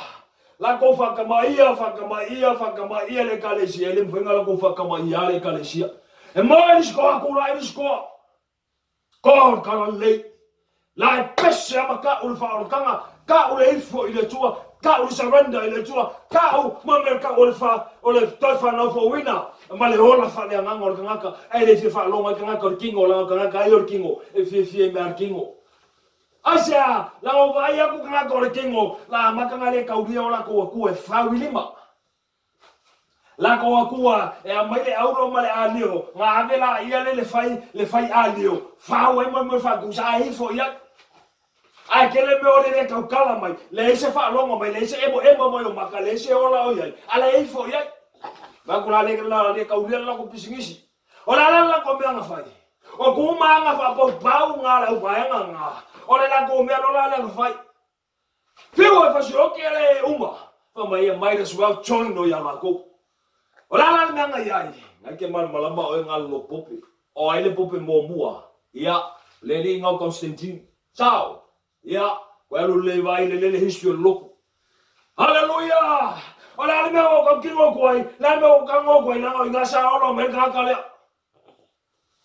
oi nga oi mai ele tua ele aso ko fonga inga uma kwa ya mea fa lilo nga fa gong makufa pau vi ala le tua le o ko fa kula ele tua ele fa sang kaula ele kangaka ar ka unga fa sang kau ya o ma senga ya praise the Lord ngala ia le au mai no mala ko kufa pau ya la wa yemo me ka o le fonga ku puo ko kongu ile lokura o ma fau mai fa ku so lea fau mai lea ko lea au mai lea mai fo ye fisili o foringa mo inga o Yesu o foringa mo inga o ngaka ko ke fa bi ia inga nga ko le ifo yaka ifo i mosima ifo ila au ele ifo le li ole hallelujah ai ke lona se menga kupu o le kangaka nga ko kongo le lokunga nga se i mai le tu i fafo ya amaka ya le me ka o le reformation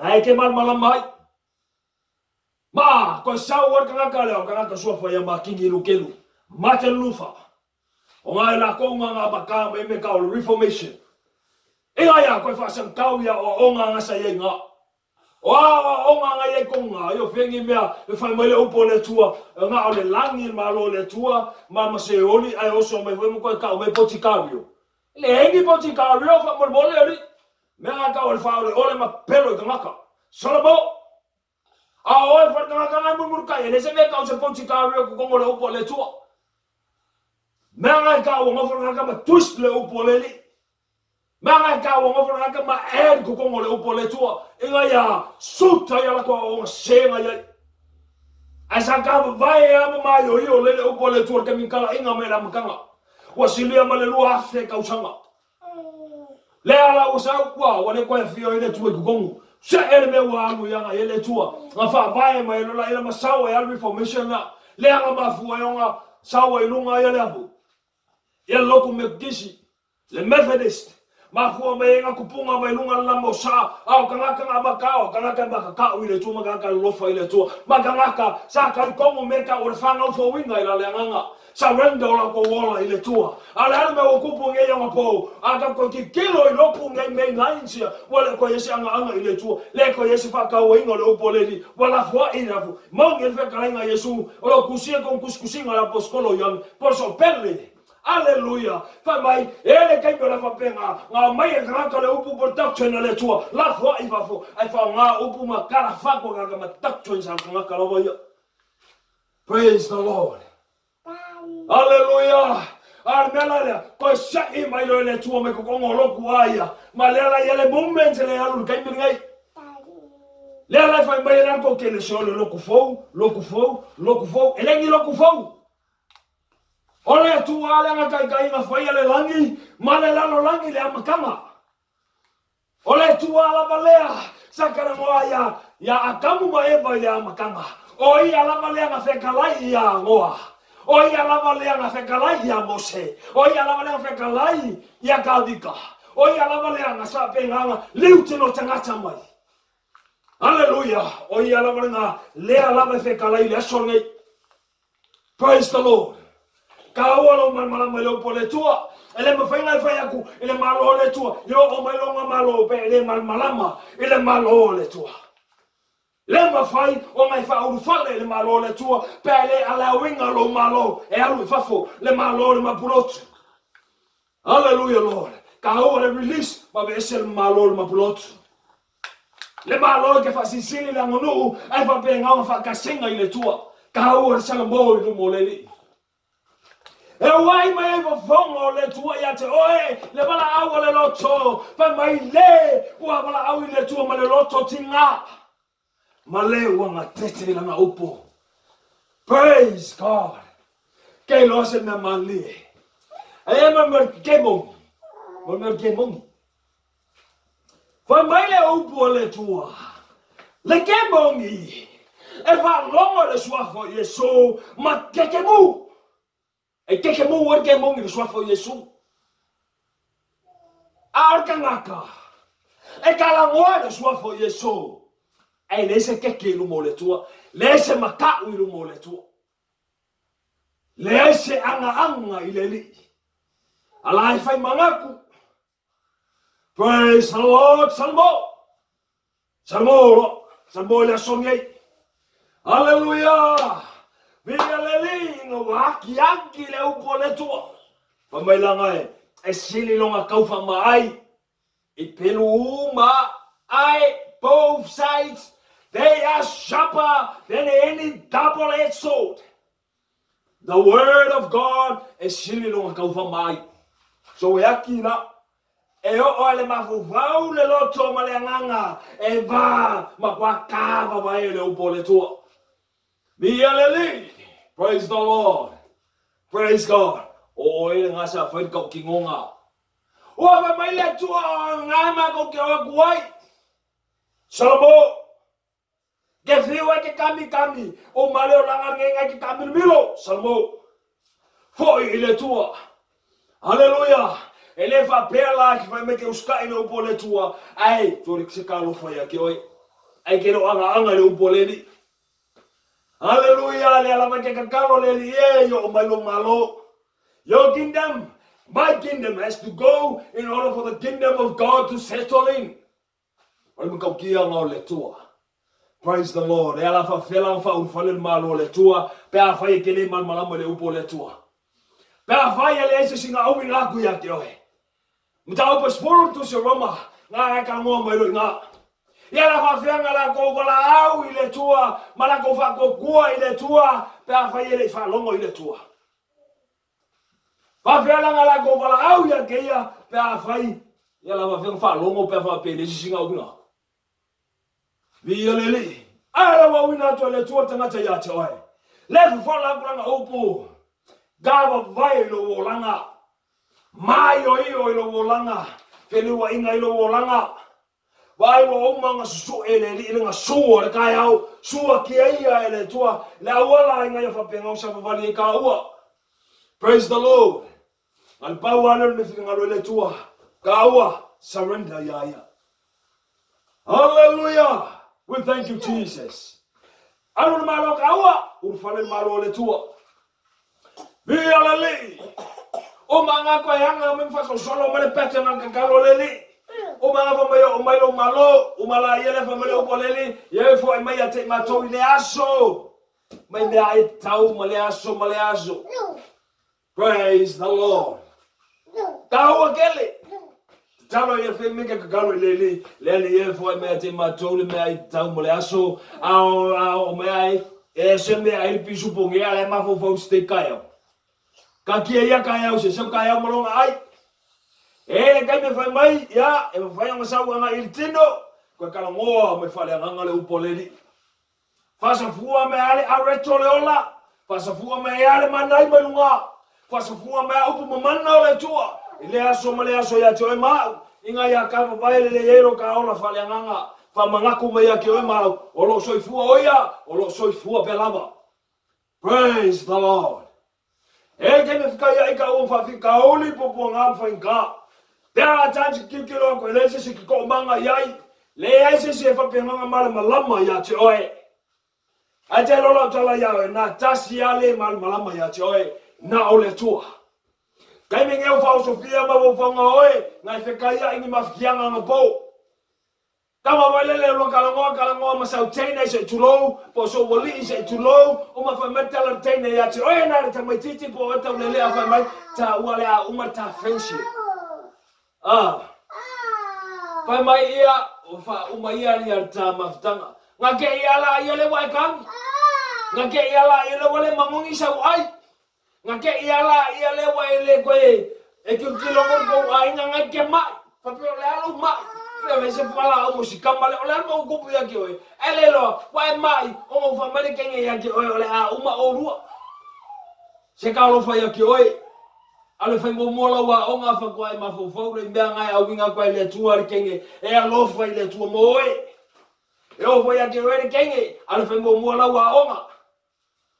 Hallelujah. Nga fo e kula yele le tua le kama ya lofa le tua. Mo e le lumangai. Via lele. Kai minge ngofo kausi makua. La me o se e anga e ar kalangoanga. Langa fo ya onga ka inga le nga le tua e kanga ngai mafkie ko ngai mafu me o menge.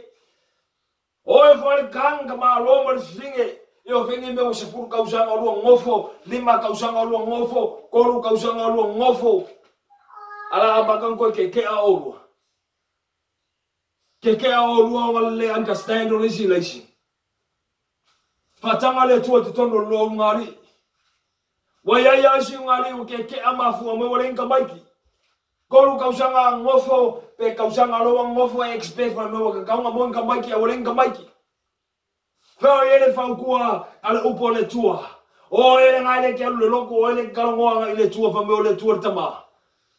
O ele ngau e whame wai whanga ufa winga, ko kele lau whaola inga o umai whonga koe a vanga mai si ke heki.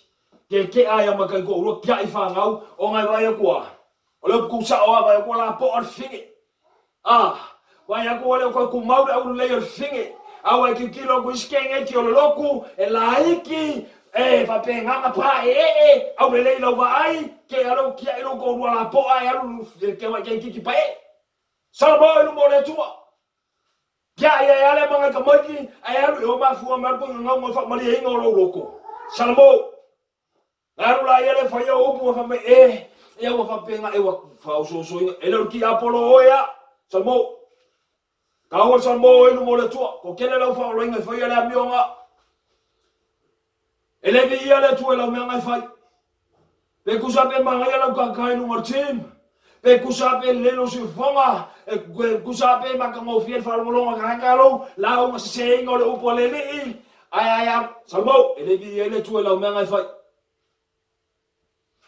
Hallelujah Lord. Ko yanga me le upo lele e ka kalo ele tu me fo ai me ate matou le me ai le aso a fa yanga me e puka lo manga ba o se kalo fa ke oi.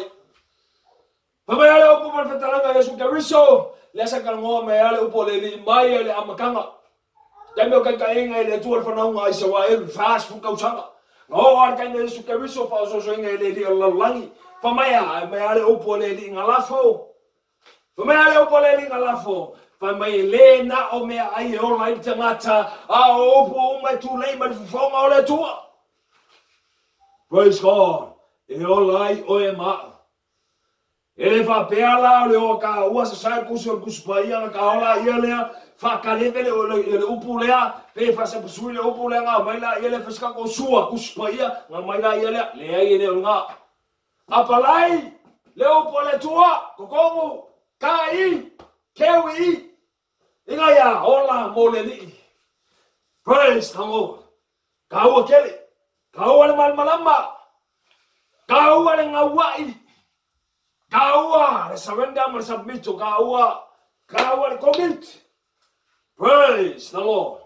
Kaua kele mialele yo fengi me angan pawangar ko nga kakalo ele lo se me ai yo me la le kupu kama fo ilele so yange yale ya busa aisa walengi me ai ke ala ko yo le loku ai fa mai kala fa fiau ya fa la usfuruai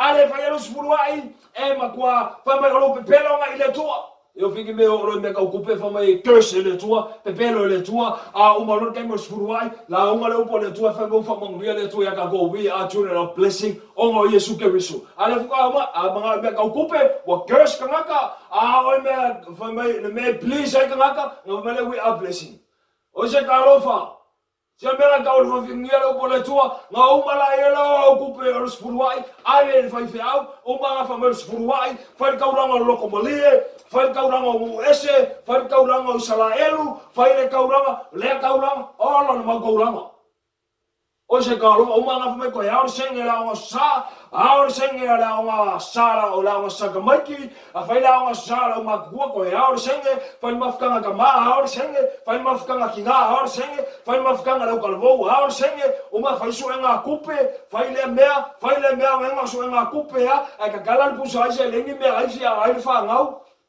o se kalofa ai uma fa mereka la ve fiau se ngalofa to tu ai ave lu mo le tu fa como le tu la pusosi ali fa ko ko fa ka se mangaruanga fa mai ale o pu le tua alo lofa e ka nga ko le ai mo fa to tua le ma fu anga le fa su nga kupe ma fa kupe nga ya vai me le la lolangi wa ko fa sa ba nga ale fia ai ka ma ko le kalesia fa nga ko le kalesia vai ka ma ko le kalesia le wa onga ma fu mo le ni pili a onga ma fu ma le ni la ba onga fa aru nga kupe ala me lo fai a mor di ingor ngaka ala me lo kupu ko fai ele venga mafa rungo ngaka me ala le wa ku ngaru or ngaka ko mo mo ngaka wala ngo ngari le or ngaka ya la ki ngala ngai lo la wa venga mafa ngai fai ya ki asanga ngofo ai ma se ku lai lunga baru alu le me o lai lo nganga alu le me ke lo ela o ngai ngai Yesu ke risto le na fa sa tolo ina a ka wi ngai lo wala fa nganga ya au sia o ma ku fa nganga anga o lu mo le tua maka o le di anga o le di one day fa ngai ngai le tua ko fa ka fe ma mu ya le tua ela va ia pa ke polo ngai me ke mo fo ai sanga a bilu ya o inga mai sa a menge nga a sia la ngai ke nga wa i fa ia ke lo nga wa i le tua ngawa e makaua o ngasia o lo ka mar foi fiau ava ko fa fino ngia ma polonga me asa ngofo asia langa lo kinga nga asia langa lo uso o ai mai e vi hele tu ba lo ka mar foi fiau ala la nga ku samale o poleli ai o mai fa ma ko mai a fa ma ko vi nga le na mar lo le tu kalofa oi se kalofa ya ki oi oi se kalofa ya kia upe ale murka e ko sabale upoleli ele fe kala ele ni fa mai wonga sikia nga upo sofa uma e ma wolunga le upole tua e ka vai mai me uma e o fa de ingor ngaka e o la me o lai fai e ma wolunga le upole tua sia la na kai le upole tua me uma wai la nga le tua ora me uma ai ko ki kilo le wa alu fa confusion uma me uma ko kongo le luenga le tua ngau puia le ka le tua ai mafua mai au ila ko re ka inga le luenga le tua e le tua le mafuanga o le tua le feio le tangata o e mau ai le feio le tua la ngau le tua e fa maoni ko mele po le tua ale fa maoni o e mau e ku mau alo ma fa maoni Ora le winga ka rongo ngai ka ya o se ko fa fango le ola fa le ngor ngaka. La ke no o nga ke polonga. Le ke maua mai. Ngai ke polonga le nga ke yai. Wa ele ko ya lu le loku la ngai mafu me kele me fai ko ngol loku. Ngai ke no. O ele ska ngaka ngasa ko mumu. O ele ska ngaka fai unga kele ko fio o yai. Vi le tua. Kei lo ni ele tua onga wa fa kanga le tua ke mai mo ni po kalame ele o aula au le tua langa ye ke wa fa vi ya clement yang ya no way no hapenga hallelujah lord mo le vi mo le tua praise god vi ele li ka uar ka ko salmo i lu mo le li ka uar ka ko fa kanga lo malo ava kangal malo le tua ka ua le surrender le malo ka ua ele mo fainga ka ua bea fa kasil malo le tua ma ka malo wai la nga fa san ka ua le li praise god yo oi foi ngarki a kongo le foi wai alu nge ya so ya po ka ya wa enga ngai o nga po nga foi wai alu lau fa mangkunga nge ya so sa e pelo nga kai au wa alu lau fa mangkunga kele me kele awa oni me vi ile tua anga wa fa nga inga o ko kongo nga luenga le ni ele nga kala nga ki a kongo o foi la wa e ke fia o e ke le loa o le upo le tua e ke fia ki a kongo e ke le loa nga loe ma fungo wa ko kongo nga luenga le tua e o foi ki o foi fia au E ke fia kulu ngal pura la mala unga le upo le tua. E ke lo ka winga le kalesia kusa male upo le li. Ya nga umala ia le ku e fai me mali e melunga nga ko hele au loku. Ya umala ia le fai au kala ulo i lumai nga ko hele au loku. Ele ulangia le tua. Nga umala ia le a wa ia isi fai fai au wa sili aku le mangongi le mea ia le fai le fartua ngai lo le upo le tua. Yo fengi me alu le loku fai mai ya lava lo ngai mea ka ko o fia ai fo. Je salamo i lumo le tua. O ko ngai fai me pa a. Ai vai ko se kalofa o ko kongo mafkanga ngai ai oi ngai ke sa fa i mai ngai ai oi ngai ke alala mai ngai ke fio lungo fo vai lo ngai ki nganga i lo me le kupulu a oele ke fio la makau i le tua o se kalofa ya ke oi ke lo fa mele upo le ni fa mai o se kalofa ya ke o ko la ko se upo mala farsaio fa mai o la ko punkia le malomo oi ngai ke fio lu fale ai ai se ala ngai le sao ye no foi fia lu nga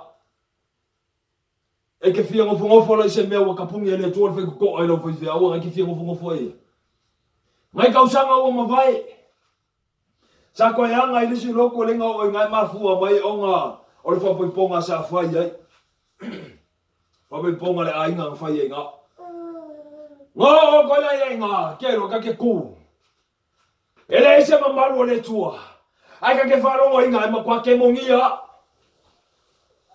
ai umanga la abar fai fai se ku lo ela abar fa fingi wa to tala au men ne taya salamori foi fia fa finge ele fa pengangi me ole tu sakala ngoi la se kasi o kinga sa ia nga o po la le wing or kala por fam kalanga ia wa maliu le tinale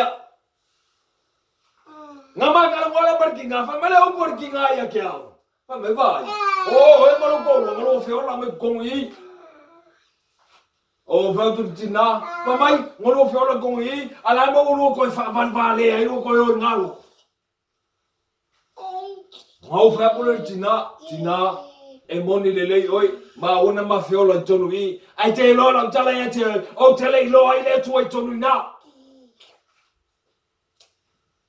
ai se a la ngai le kai ia o ke lo ai le ami o tu ai lo mo le tua la ko ke le fa singo ya ke au le upo le li la ko kele kala inga me ke au e au surrender lo wala ile tua la ko kele kala inga me ke au le mala malamo le tala le e Allah ya Yesu Kristo le se me ngala ko o fa penga ye ke ala me ngala ko o me ke au ka ula pa ngo wang sala fai pela me le fai aya o la ku loko la sa la la nga le sa nga ngala fo la ngala kele lo le tua ko yi fa me lo lang kala ye ke au la lo wingo lo kala kele lo le kuko i lo nga wa lo pa ku o lo le tu le melo ke yai ai ke lo la kala ya te oe le me surrender lo wala ele surrender inga ko kongo se lo tu ma surrender ko kongo lo potu boy inga o sau se ta so ma share ma le upo le tu ya ta ai le fa le nga inga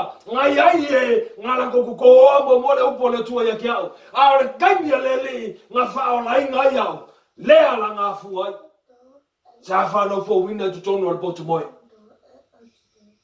mi aleli wala no le tua vai ka mo fai no mo le ile nga wa ngai mo ele ke mai mo mai le te la ngonda lo te la ngonda ina tato mena tato anga mai ai maka ko mai ai le ai mo se ola fa le nganga ngamba wa inga ngaba bon fa fia kanaka ale fa la ko yo mai ko ngolo ku fa lainga wa ko ma fuli fa la ko fa lainga ele fa fia kanaka ai la fa ile o pole tua fa ka singa le o pole li fa le o ngai ngale ngalo le ngapa yo le li Kawar salamo, oye kawar fe au ya choy. Oye molinga kumar fina ngalo le tua ya kioye. E ma ai le upo le tua. E au ngamo. Ole lofo na le tua ya taua. Praise the Lord. E kaua kele. Bialeli, te fa kanga aro fe manga kumai. Au te fai manatu le tua, o ngai sa ilu le tua ya choy. Yo ya to tangata whaolaina, le tangata le te nofo mai. Se a whai ngai se anga po, se whako ese ilu mo le li. Whamaulalo, salamo ilu mo le tua. E le kau fua o i e lunga sa tauro. Nga kau o i e ngai ola. O whamaoni nau na tua. Lalo whanau le li ia tātou. Ai, e au ke papuroku. E ke mai maaku le upo le li. Te kalofo ia. Paka sam kau i le tua. Aru la ia le koe whamaaku wa penga. Whakamara ngā le tua ngalue ia ke oe. Kau a kere ka whakur ka malo alu ese. Ngoko tupun malo le tua ia tā ua. Via le li. Praise the Lord. Ele o au saungia le awala. O le tua nga saungia le awala. O ke koe whamanaku ia ke oe kai aurei. A whai e leisi se ka oa koe ia ke oe. Le ngā lua le ngā le tua le waka oa koe ia ke oe le upo le li. Wa whalai ngā koe ia ke oe le upo e ke o lai. Le upo e mangui ai ainga. Le upo e whawai e ilo o langa. O e loko urua mana whangau. E whawai lungo le upo le tua. Whawai ngoa sa o le mea le kaura. Le source of life. Ma the center of your life. Alo ese mai upu whaole. Whaole ia ke oe. Kaua i ngai whasua malia mwhangofi le mu ia ke oe. E le kaua kusa malifina ngalo le le se samo e lungo le tua. A veo ngalua le ngalo le tua ia ke oe. E ka ule me mongi. Ka ule me mongi au ke fefe. Ka ule me mongi. Via le li. Hallelujah, Lord. O ka uanga. Whai ale fina ngalo le tua. Na watopu le upo le tua ia te oe. Hallelujah. Koe anga mai le upo le tua. Pape ngawa koe asa ma le fina ngalo le li. Sau ia ka koua ma kele mon melea. Kulou lama. Kele whakon kulou le upula lafo kulou ongo le whangar so solo. Praise the Lord. Le mea lea, mo le uso, mo fe misa i kukongo le kalesia. Le se mo file mo le sferfangi o iai. Mo fasan kau le au ngalua le fai au, fasan kau le au roku le fai au, fasan kau le fai au le au roku. O ia le fe misa. Ngau mala ia le vaea, alu la ia le orisi vaenga, abe famiskonga orisi vaenga. O se mea le kakau mo ngobe kongo le falo le tua. Ko ke lo fai kau e ale upo le li o lo kapa vai mai ai fa masi o ke o foi aki o ko e ka o la upa ia ai ko ke o ave lumo ganka fa pau pau a ko fa musiko e la ia se kana ko ia ia le to fa le tu o ia le se kana ka makua fa le nga e ma fa nga ave ia ko makau se ko fa sa fu inga se ko fa le o ko ala mero o kupu ngale ka o le ia le kula e lumo fa musiko o ia o ia la upa ia o nga ke alo o tanga ka lo foi mai o er kanga ka wai mal bala mar fina ngalo le tua ai ko yo ave no mo fam sigonga ka lo fa ka mai ke lo fa ka guspaya ka mai ke lo mar bala mar guspaya o fina ngalo e ngalo le tua e fina ngalo le tua via leli oi ai no ese me ke ki ngai lo foi au e ka ua lo alo foi au lua kala kala ngoa o luo kanga ka o le tua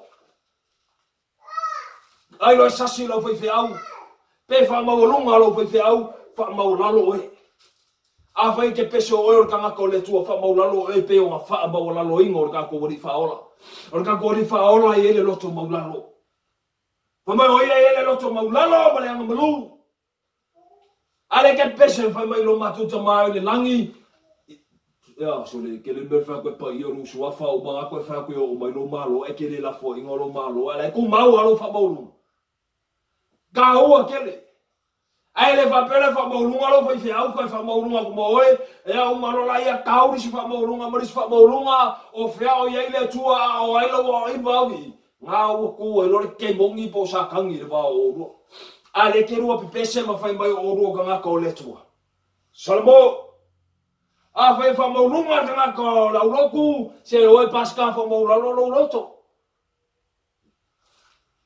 ai le nga pau me con loku ku la ilu mal fam singa ngala wala fa pau pau o lu mal fam singa Au feo yele ya le tua, feo yele nganga pa ia. Se o inga ke pese mai fai mai, sa fai le makovi inga fa lo inga malu le tua, ai sio ki lo le kupe, e ko kongo le kuskupe wa ai le ke kupe, pe wa ai le fai feau, ke iala ia wa pisa ma misa ma fea ko fai solo mea, au o ma fai le malu le tua te pe pelo. Salamo. Ai le malu le tua se pe ai le ngaka kupe. Oli ala uloto pa le so le salamo i mo le tua. Ave ese kanga o ko fa ke kupe a me fa ki a kongo pe a mai ave jisinga luenga e fai mai e fa nga inga luenga le tua ai ko fisis kanga kala ko sa fa inu yo melanga ka u ai mo ka kalo le tua fa singo man kanga ka e fa pe le ofisa ma le ofisa melanga ka u ai ko ke pa kaula e le opo le tua mo fa e ngo ni ma u so nga fa e no kanga ka mo me yo mea o so nga fa e no ya ai mai kanga ka fuka se o loku no. Fae lunga kanga e tomu le nganga pa io le tua e maka le tua nganga le le ahora kai me kula e ko nganga le tua e fai mal fai ke me uma isa la nga lofa i le tua ya fai la o eso mua me ya or ka i ke le fa mau e fa pe ngalang sa we e mal le fa mau ai se ala mo mangomi o le oki e a fa solo oki uma me ale mangomi o le ola e ola uma me uma. Praise the Lord. Li aleli anga lo uso yake oi fa mangalo yai Roma sumalua ngayon mga oi ya Roma sumalua ngayon mga fa mai pe anga yake oi anga le yai awar kawi le anga e kawi le anga ilo anga le anga le nga oi kanga ka wakaua oi kanga ka le ela se forele se tulo wa jaka ngomi se kasi fo ya o so fe galo nga fatasi o ba nga se ngwa le lo fo le li ke lo la nga opu nga la fo me ki au I am a good man ke lo la ka nga fa ye ku ya nga ya according le upo le tua fa me fe kala nga Yesu ke riso para there is none good but one that is God ava nga if you were good ele kau le ni no sa kau. You are good in your own eyes. But accordingly to the face of God, we are all sinners. Kau salmo. If pungo wa ilo le usunga mo lesang kala fai. Bawala kala bang el ofa Yesu ya tioi. Ya o masangi le upu fo ile lafo. Kaka Jesus loves you. Oh, Jesus loves everyone. No. Yes, Jesus loves everyone. I'm silly. Do you love Jesus? Ole tua e lofa iso se tasi. I'm silly ke lofa ile tua. La ngam felanga e pese le lofa le tua. Ai ke lofa ile ni. Ah, fa ile ke pese ke lofa ile ni fa mangalo lo uso. Fa mangalo lo ko finge. Alo ke fa le maya. Ko ya puki maya ya. Fa maya. Leali e fa mangalo maya mato sala e peio I mato foi ona mato fa mangalo natu ye o anga leanga mai ate mato ele ngol kauloko e ele mene por le pete ngol kalolea kaua fa kanga le nganga le tu e kai ngol kalolea le fa manatu maya to ele me au na faia ele fa pele fi kauloko le po kauloko le au kauloko le uri kauloko I kauloko yo fa longo me kanga ngai ke pese po el Facebook pese malo fa ngau ai ke le mal malama salmo asia ai le fa mangalo inga o ele tu o lo kango kanga fa ngau fo winga lo kango ya o kanga le ke lo loku o ke lo kango kanga le o alu se loku asia la nga mga mier kanga lea le fa o inga le fa o tanga le tua o kanga fa o inga salmo o no mo le tua pa fa yo la me ke lo avelo ko langa yo ala ke hika I so uso ke hika I so ko fini alo fa ko ese ya fa maulalo o ma el ko fa ko ese pe fa maulunga humble yourself man for me submit unto God resist the devil and he will flee from you. Praise the Lord. Our kingdom has to go. Let the kingdom of God enter our lives. Hallelujah. Our ways, we fail in our own ways. Ngai ke fail, Therefore, it's a fail. But I have learned from it. I cannot continue on by myself, by doing my own, by allowing my kingdom to lead me. No, I need the Creator. I need the Almighty God. I need God to come and intervene with my life, to guide and lead me. That's what you want. Ele mafai ele fampia nga salva o fafikauli. Ele mafai ele marijuana nga salva o fafikauli. Ele mafai ele magic mushroom nga salva o fafikauli. Ele mafai ele pin nga salva o fafikauli. Ele mafai ele ecstasy nga salva o fafikauli. Ele mafai ele acid nga salva o fafikauli. Ele mafai ele o lima nga salva o fafikauli. Ele mafai ele o famawalunga nga salva o fafikauli. Nga kasiale salvinga o fafikauli. Nga le tua. Alao oia. Langa o fafikauli. E ke lele al kai miringei. Umalau lele ko e o mai o fafikauli. Ngai kuku mai ai nga. E umalau o nga. Ono si fai ma kelo alcoholic ko ya marco kele. Ma drug addict ko ya marco kele. Kamale ka ke fisile ko fai I just want to let my problems go away from me. Voila. Surrender to the Lord Jesus Christ.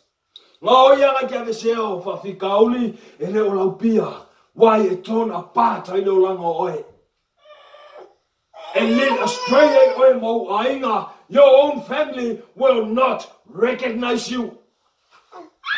Tau surrender leli. Hallelujah Lord. Dia leli. Tau al fatanga o le tua.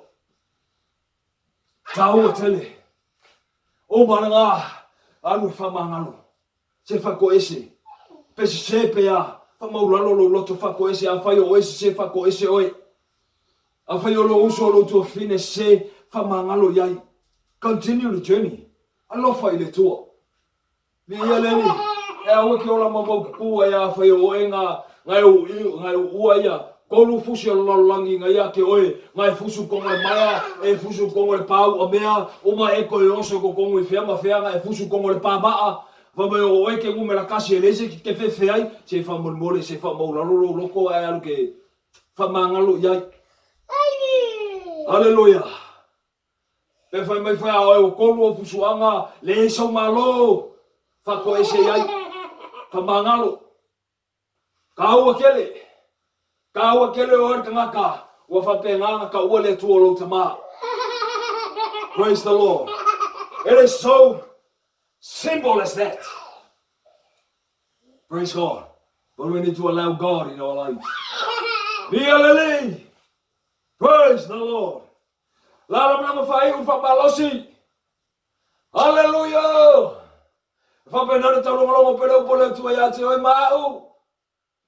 Praise God. Lelie. Pui mai ate matou mai leo ita mai po leo ro leanga. Leo pui ao le tua mai ate oe. Mai le li langi. Praise God ke no ai alu le tua. Eu fi malu oe le tua. E pui le tua ya te oe. Mai o tangata mata o le li. Le tangata o ngofo ko fa ko ko ngai le tua mai mo le po e sua maliera ngamoe. Ele se meleanga e o mai ate ia. Praise God. I say alanga le opol fa salamo fa me e una mai le tua lana angelu. E tola wapi malana fanau. So ele fa pelanga ka kalo faku foi le ke fa lo ngai kenga kalo ele ko inga ya soia. Le ali e una mai lo angel tausie tola wapi mai matou le ai le ngaso faku lo punga. Ole o punga nga promise le tua le ku sie ko ku se salamo. Kola wapi le angel le tua mar fa na le tua. E poi leo.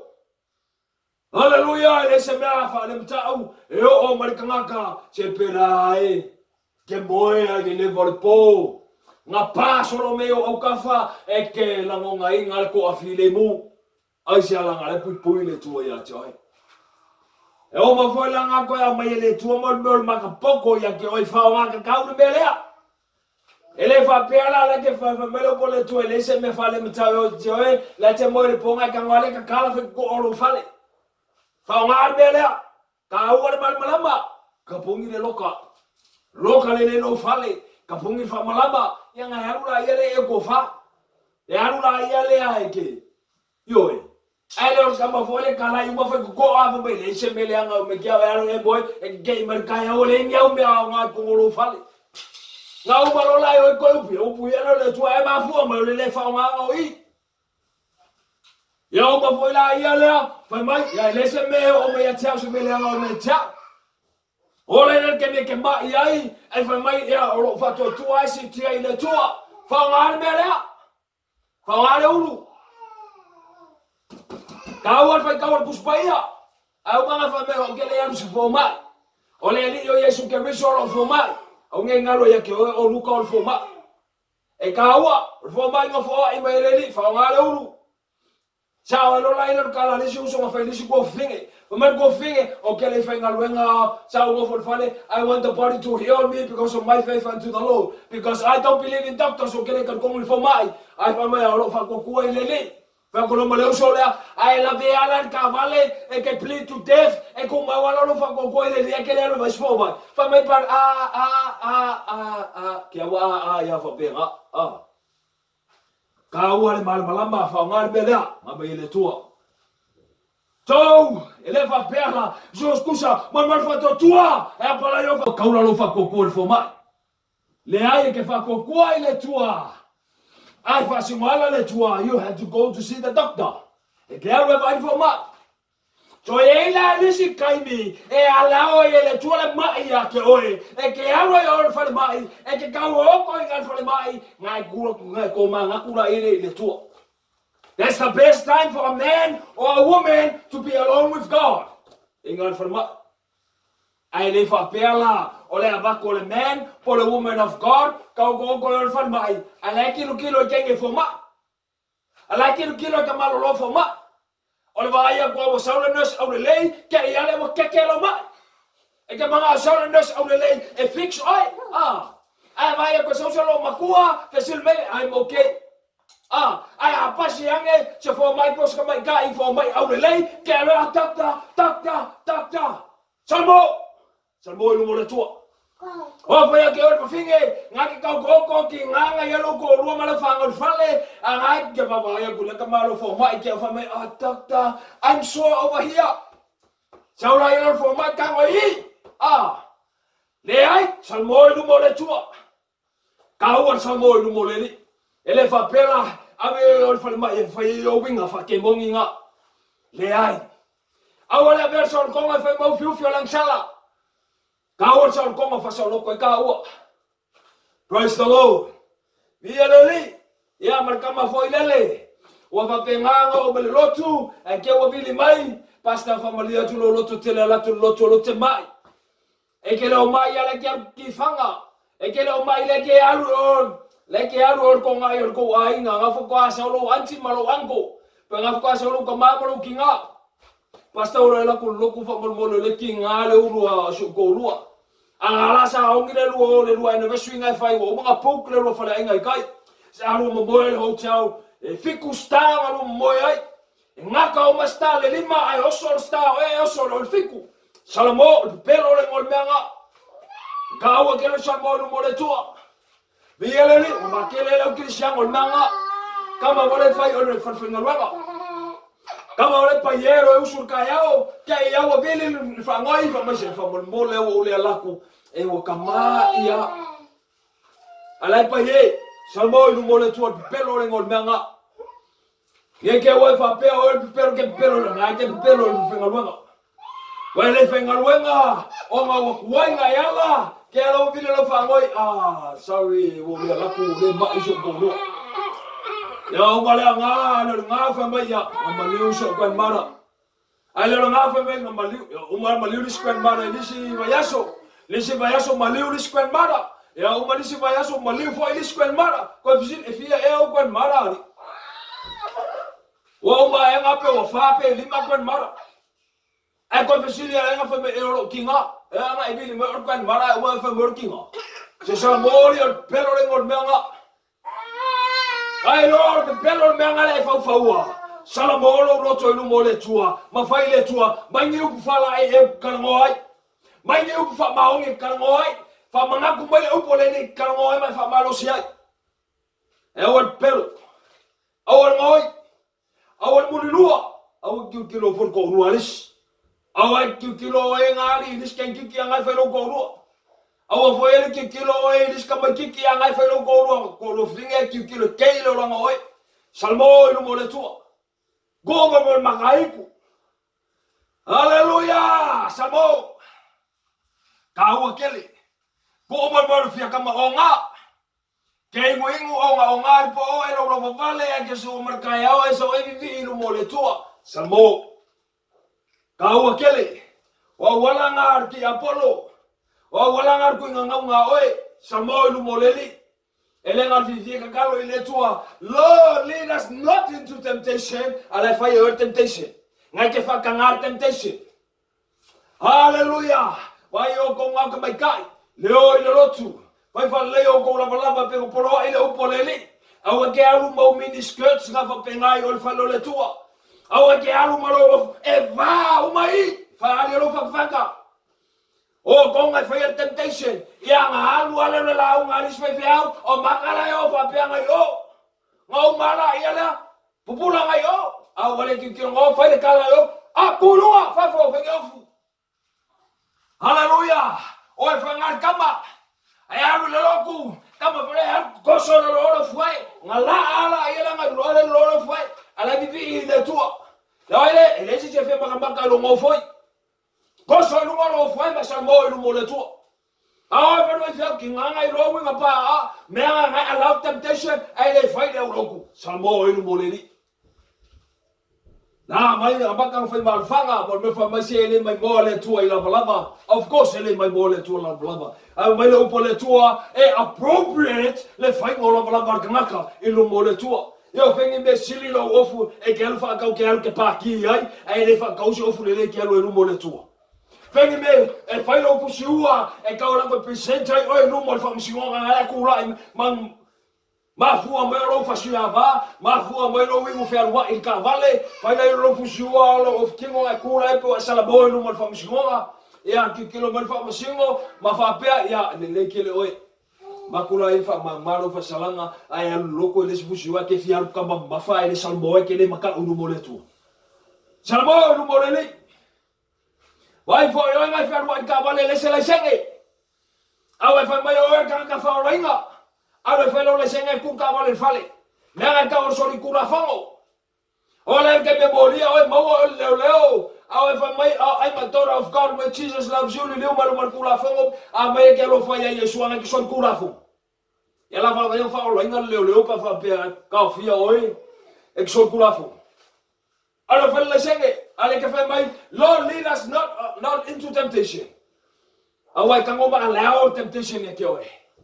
Ya la ki yang elo kivi elo fi mama kan la pi ya kali la pi flik ka ya lo chano o rangu ho nge o mena we lo maka ke ya la we pura ko lo mena we maru ya nga awele ko flik la kivi o la pi fo me fi mama kan la pi ai se lo ngai umat be vale ya la sa we lo fa ki o lo kivi Elo wala nga we maka mo alao mo me o haro movies ko lo fale o maya ka komi mo cartoons mo horror cartoons ai fa kangar fa nga maka ko mo ai o maka fa me ke lo fa ile tua ala ke fa kangar ko lo fa salmo lu mo le ele fa kangar ile tua ko nga habits fa penga ko nga winga fa penga le ai ele so lu ala lo me piwa praise the Lord. Ala fa may lead us not into temptation. Vai oer kanga kanga famele upu par mtau posfulu mo ka nito ai kusia mai me nga famele au fkaya ai oi mo temptations mo me nga famele lese mesili ya kungal me fa usia oi ai fa mai la e uma ko sa ka pe nga ngam sa ngele tu au wala ke sola isi ai mo lo fe ko anga sola isi no ai lo mo lo fe ko anga fa me ko kiki se fa vai uma fo fo mai Aba yo ko mafufa ma lea mo sa ye ke oi rebuke no so for Yesu ke ye se mai ai me se mai ai ai ko fa ka ngia ki Apollo ye pornography ya ke oi anga wa mafufa ma ka ko wala ko fa ngau daddy mami sa ngisi ala me so el fa lo ke moi ala ke mafufa pornography Ala nga la ke mafau lo secretary la ke ro fenga luenga po la ke mafau ili si ken kiki la ke ro fenga luenga ala ki a iso goro kalofa ya o se tamalo fo ile ke ngala vai e lunga pasi vai o train le ke ro sa vali fa kasi re kaiao le ke alu e o fa kolengi ya penga vai fo o ya un Roseburg down salmo no moleli ka o salmo no moletu. Praise the Lord. Align me oma. Fatanga le mama pa io le tua. Fatanga lona malo. Ina ia no for toni ate oi. We need obedience to let it go. Fatanga leli. Talepe mafale ongaina. Praise God. Dia leli. Wala fai wanea fa malosi. Hallelujah. Le respecte abe ile tua. God is above all. Le lofo na le to ya to ma. Sei ko e to mana tuta we le lofo le li. O fina ngalo le to e fia la bia ya to e. So soani ya tato. E pior apla ngal bonga. Ina ia fa pena na fa nga ina o tato waso to e mo ia fa nga tatawina. Praise God. Hallelujah. A fa yo fa fia nga te lo tuai. E te mafuta ai ele o fautua lele ia te oe. Whamawai mai aluasi. Kula i oe mai aluasi mai ngā le lotu ngā. Su esi si lotu e ola i roa nganga. A whai ole. Whai whiau ngai ai ngā. Ngai ke loku ai. Ele o ole upo le tu e tusa wale me olo ka ki ele upo le li. Kula i oe mai aluasi ai. A whai olo laku kala moa ma whakanga si se tua e se mai le tua soi fua. Aru se mai ai ele ola yo nga leo te no oe na te fia ola mai fia maua mai fia ausia ma molo maftanga maleli ngai ke saili ele ola ba lo saili le aru winga fam talanga la ele pero le li mai saili te maua ai tu e tala ina mai ai sili mai bala au to ina mai ate oe fingau na saili nga ya e maua ale wa e maua saili nga lewo fasingo wala kule wala ya te oe tata ina le nganga o le tua alu le meo na ilu nganga. Hallelujah. Awe ke mapulotu afa ele ola lo nganga le mekisi alu ese me mekisi afa ele ola lo nganga lo pope alu ese me lo pope afa ele ola lo nganga le mau yova alu ese me nga ale ola lo nganga le mabonga alu ese me nga ale ola lo nganga le pahai alu ese me nga ale ola lo nganga le lokaiki alu ese me nga ale ola lo nganga le fakasa alu ese me nga ale ola lo nganga ke ai pula e malu se menga asia la ngai lo lotu a ona tua soifua pula yo e ke alu ya Yesu malosi yo e fale nganga nga fasi wala lo le tua ya joy. Praise the Lord. Bia lali pamon bia le tua ya joy la fasa shamba pamon bia le tua la fa funga pamon bia le tua ma ftanga nei a te lo la tala ya joy o ko fe tala yeleni mama ya mu ia tanga tai fa longa ma fai. Hallelujah, ele ngon falongo, ele se faya. Ka ua kele le falongo mafai, le fa tusa le ri o tanga poto. Arga ngan falongo ele faya, le fa kusa le ri tanga balea. Ya vela o tanga poto, awani avea o tanga balea. Langa ele se fia fa martal tanga o te balea, e te fa vali balea, leke ke le fa vali balea. E ki ngai lo loto pe fa tala tanga fa pena. Alfa talenga na ale li ole po Yesu ke biso. Falongo mafai poto oi. A falongo le ai se faya fa valea oi. Ola la po ola tanga poto. E o te ola po ola tanga fa valea. Ni aleli. Tu lo wala fa funganga. Pa manuia le tu ala fa sanga. A fa o fa ngai manga luenga. Pa manuia le tu ala fa ngai manga luenga. Vai fa le matala va le ngaluenga. Ke wa afia lo soifua. Ame tau mau no mea sa mo inu mo leli wala au ile tu so so ni mai ate oi wa fia la be ina lo wala fia surrender lo wala ile tua fia commit oi leli wa fia fa nga ina lo tangata ila nga ruanga o ma kele arka o me fo ile se wo fia nga o fa nga ina lo wala ile li ya ke ngofo fa le ke le kula i mer ki saidi e ke ma o ka ma fo ile le fa sta ile tu o men fa mana tu ile li ta yao le ala ko fa mga ko ya ke oi a ele sau le lotu Le la tu le lotu ya te oe. Te la ngona la oe aka o si sa ori. A o le fai mal fanga nga. Hallelujah. A fai wa ele lo me te alu ya te talo ile le. Milo request. No for te talo ai. Pasino ala le tua ya te oe le me te hangai. Le me ola ia nganga oe. Le te inga te mai, le tina mar whanau. Nā alu leo ta mai su ele me ola ia nganga to rua mar whanau whatasi mai ia. Ai leo le alu ta mai su ele mea e maua lisi tina e tia i tina lea. E leo le alu tina su ele mea maua lisi tane e tia i tane lea. Se sa mo ia ilu mo le tua. Vi ia le li, whamanuia le tua le whiangai mga luenga. Whamanuia le tua le whiangai ma malolonga. Whamanuia le tua ia te oe. I lau ta poa inga. I lau ta poa i fwoi nele ke ka poa i lea ko selo ki whea kuai. I le ta poa i te ngata lai oli lo roto inga wei sivinga leo pumoni le tua. Talo i le li whamanuia le tua ia te oe. Whamanuia le whanau whiangai ma o onga. Finau le onga te maiti. Whamamua le tua i o tō wala oma. Praise the Lord. O tō wala whatau tō rea i whanmai. Ma ua ne whasalama. Praise God. Via leli. Se temi matango whiana oe ma le tua. Pia ora apa lua mawhitanga ma leli. Whaftai e le tua ma whatau tō manatu. We are only humans. Praise God. Ati le na ola mutau i leli. Aone ngalo ia te oe whapenarmen tupu la apostolo Paulo. Tolu tausanga o whatonga i le tua e whiwha malololan mai. I le whiwha malolo i le li. E whamai whatalanga Jesu Keriso. For my grace is sufficient unto you. For in your weakness, my power will work perfectly.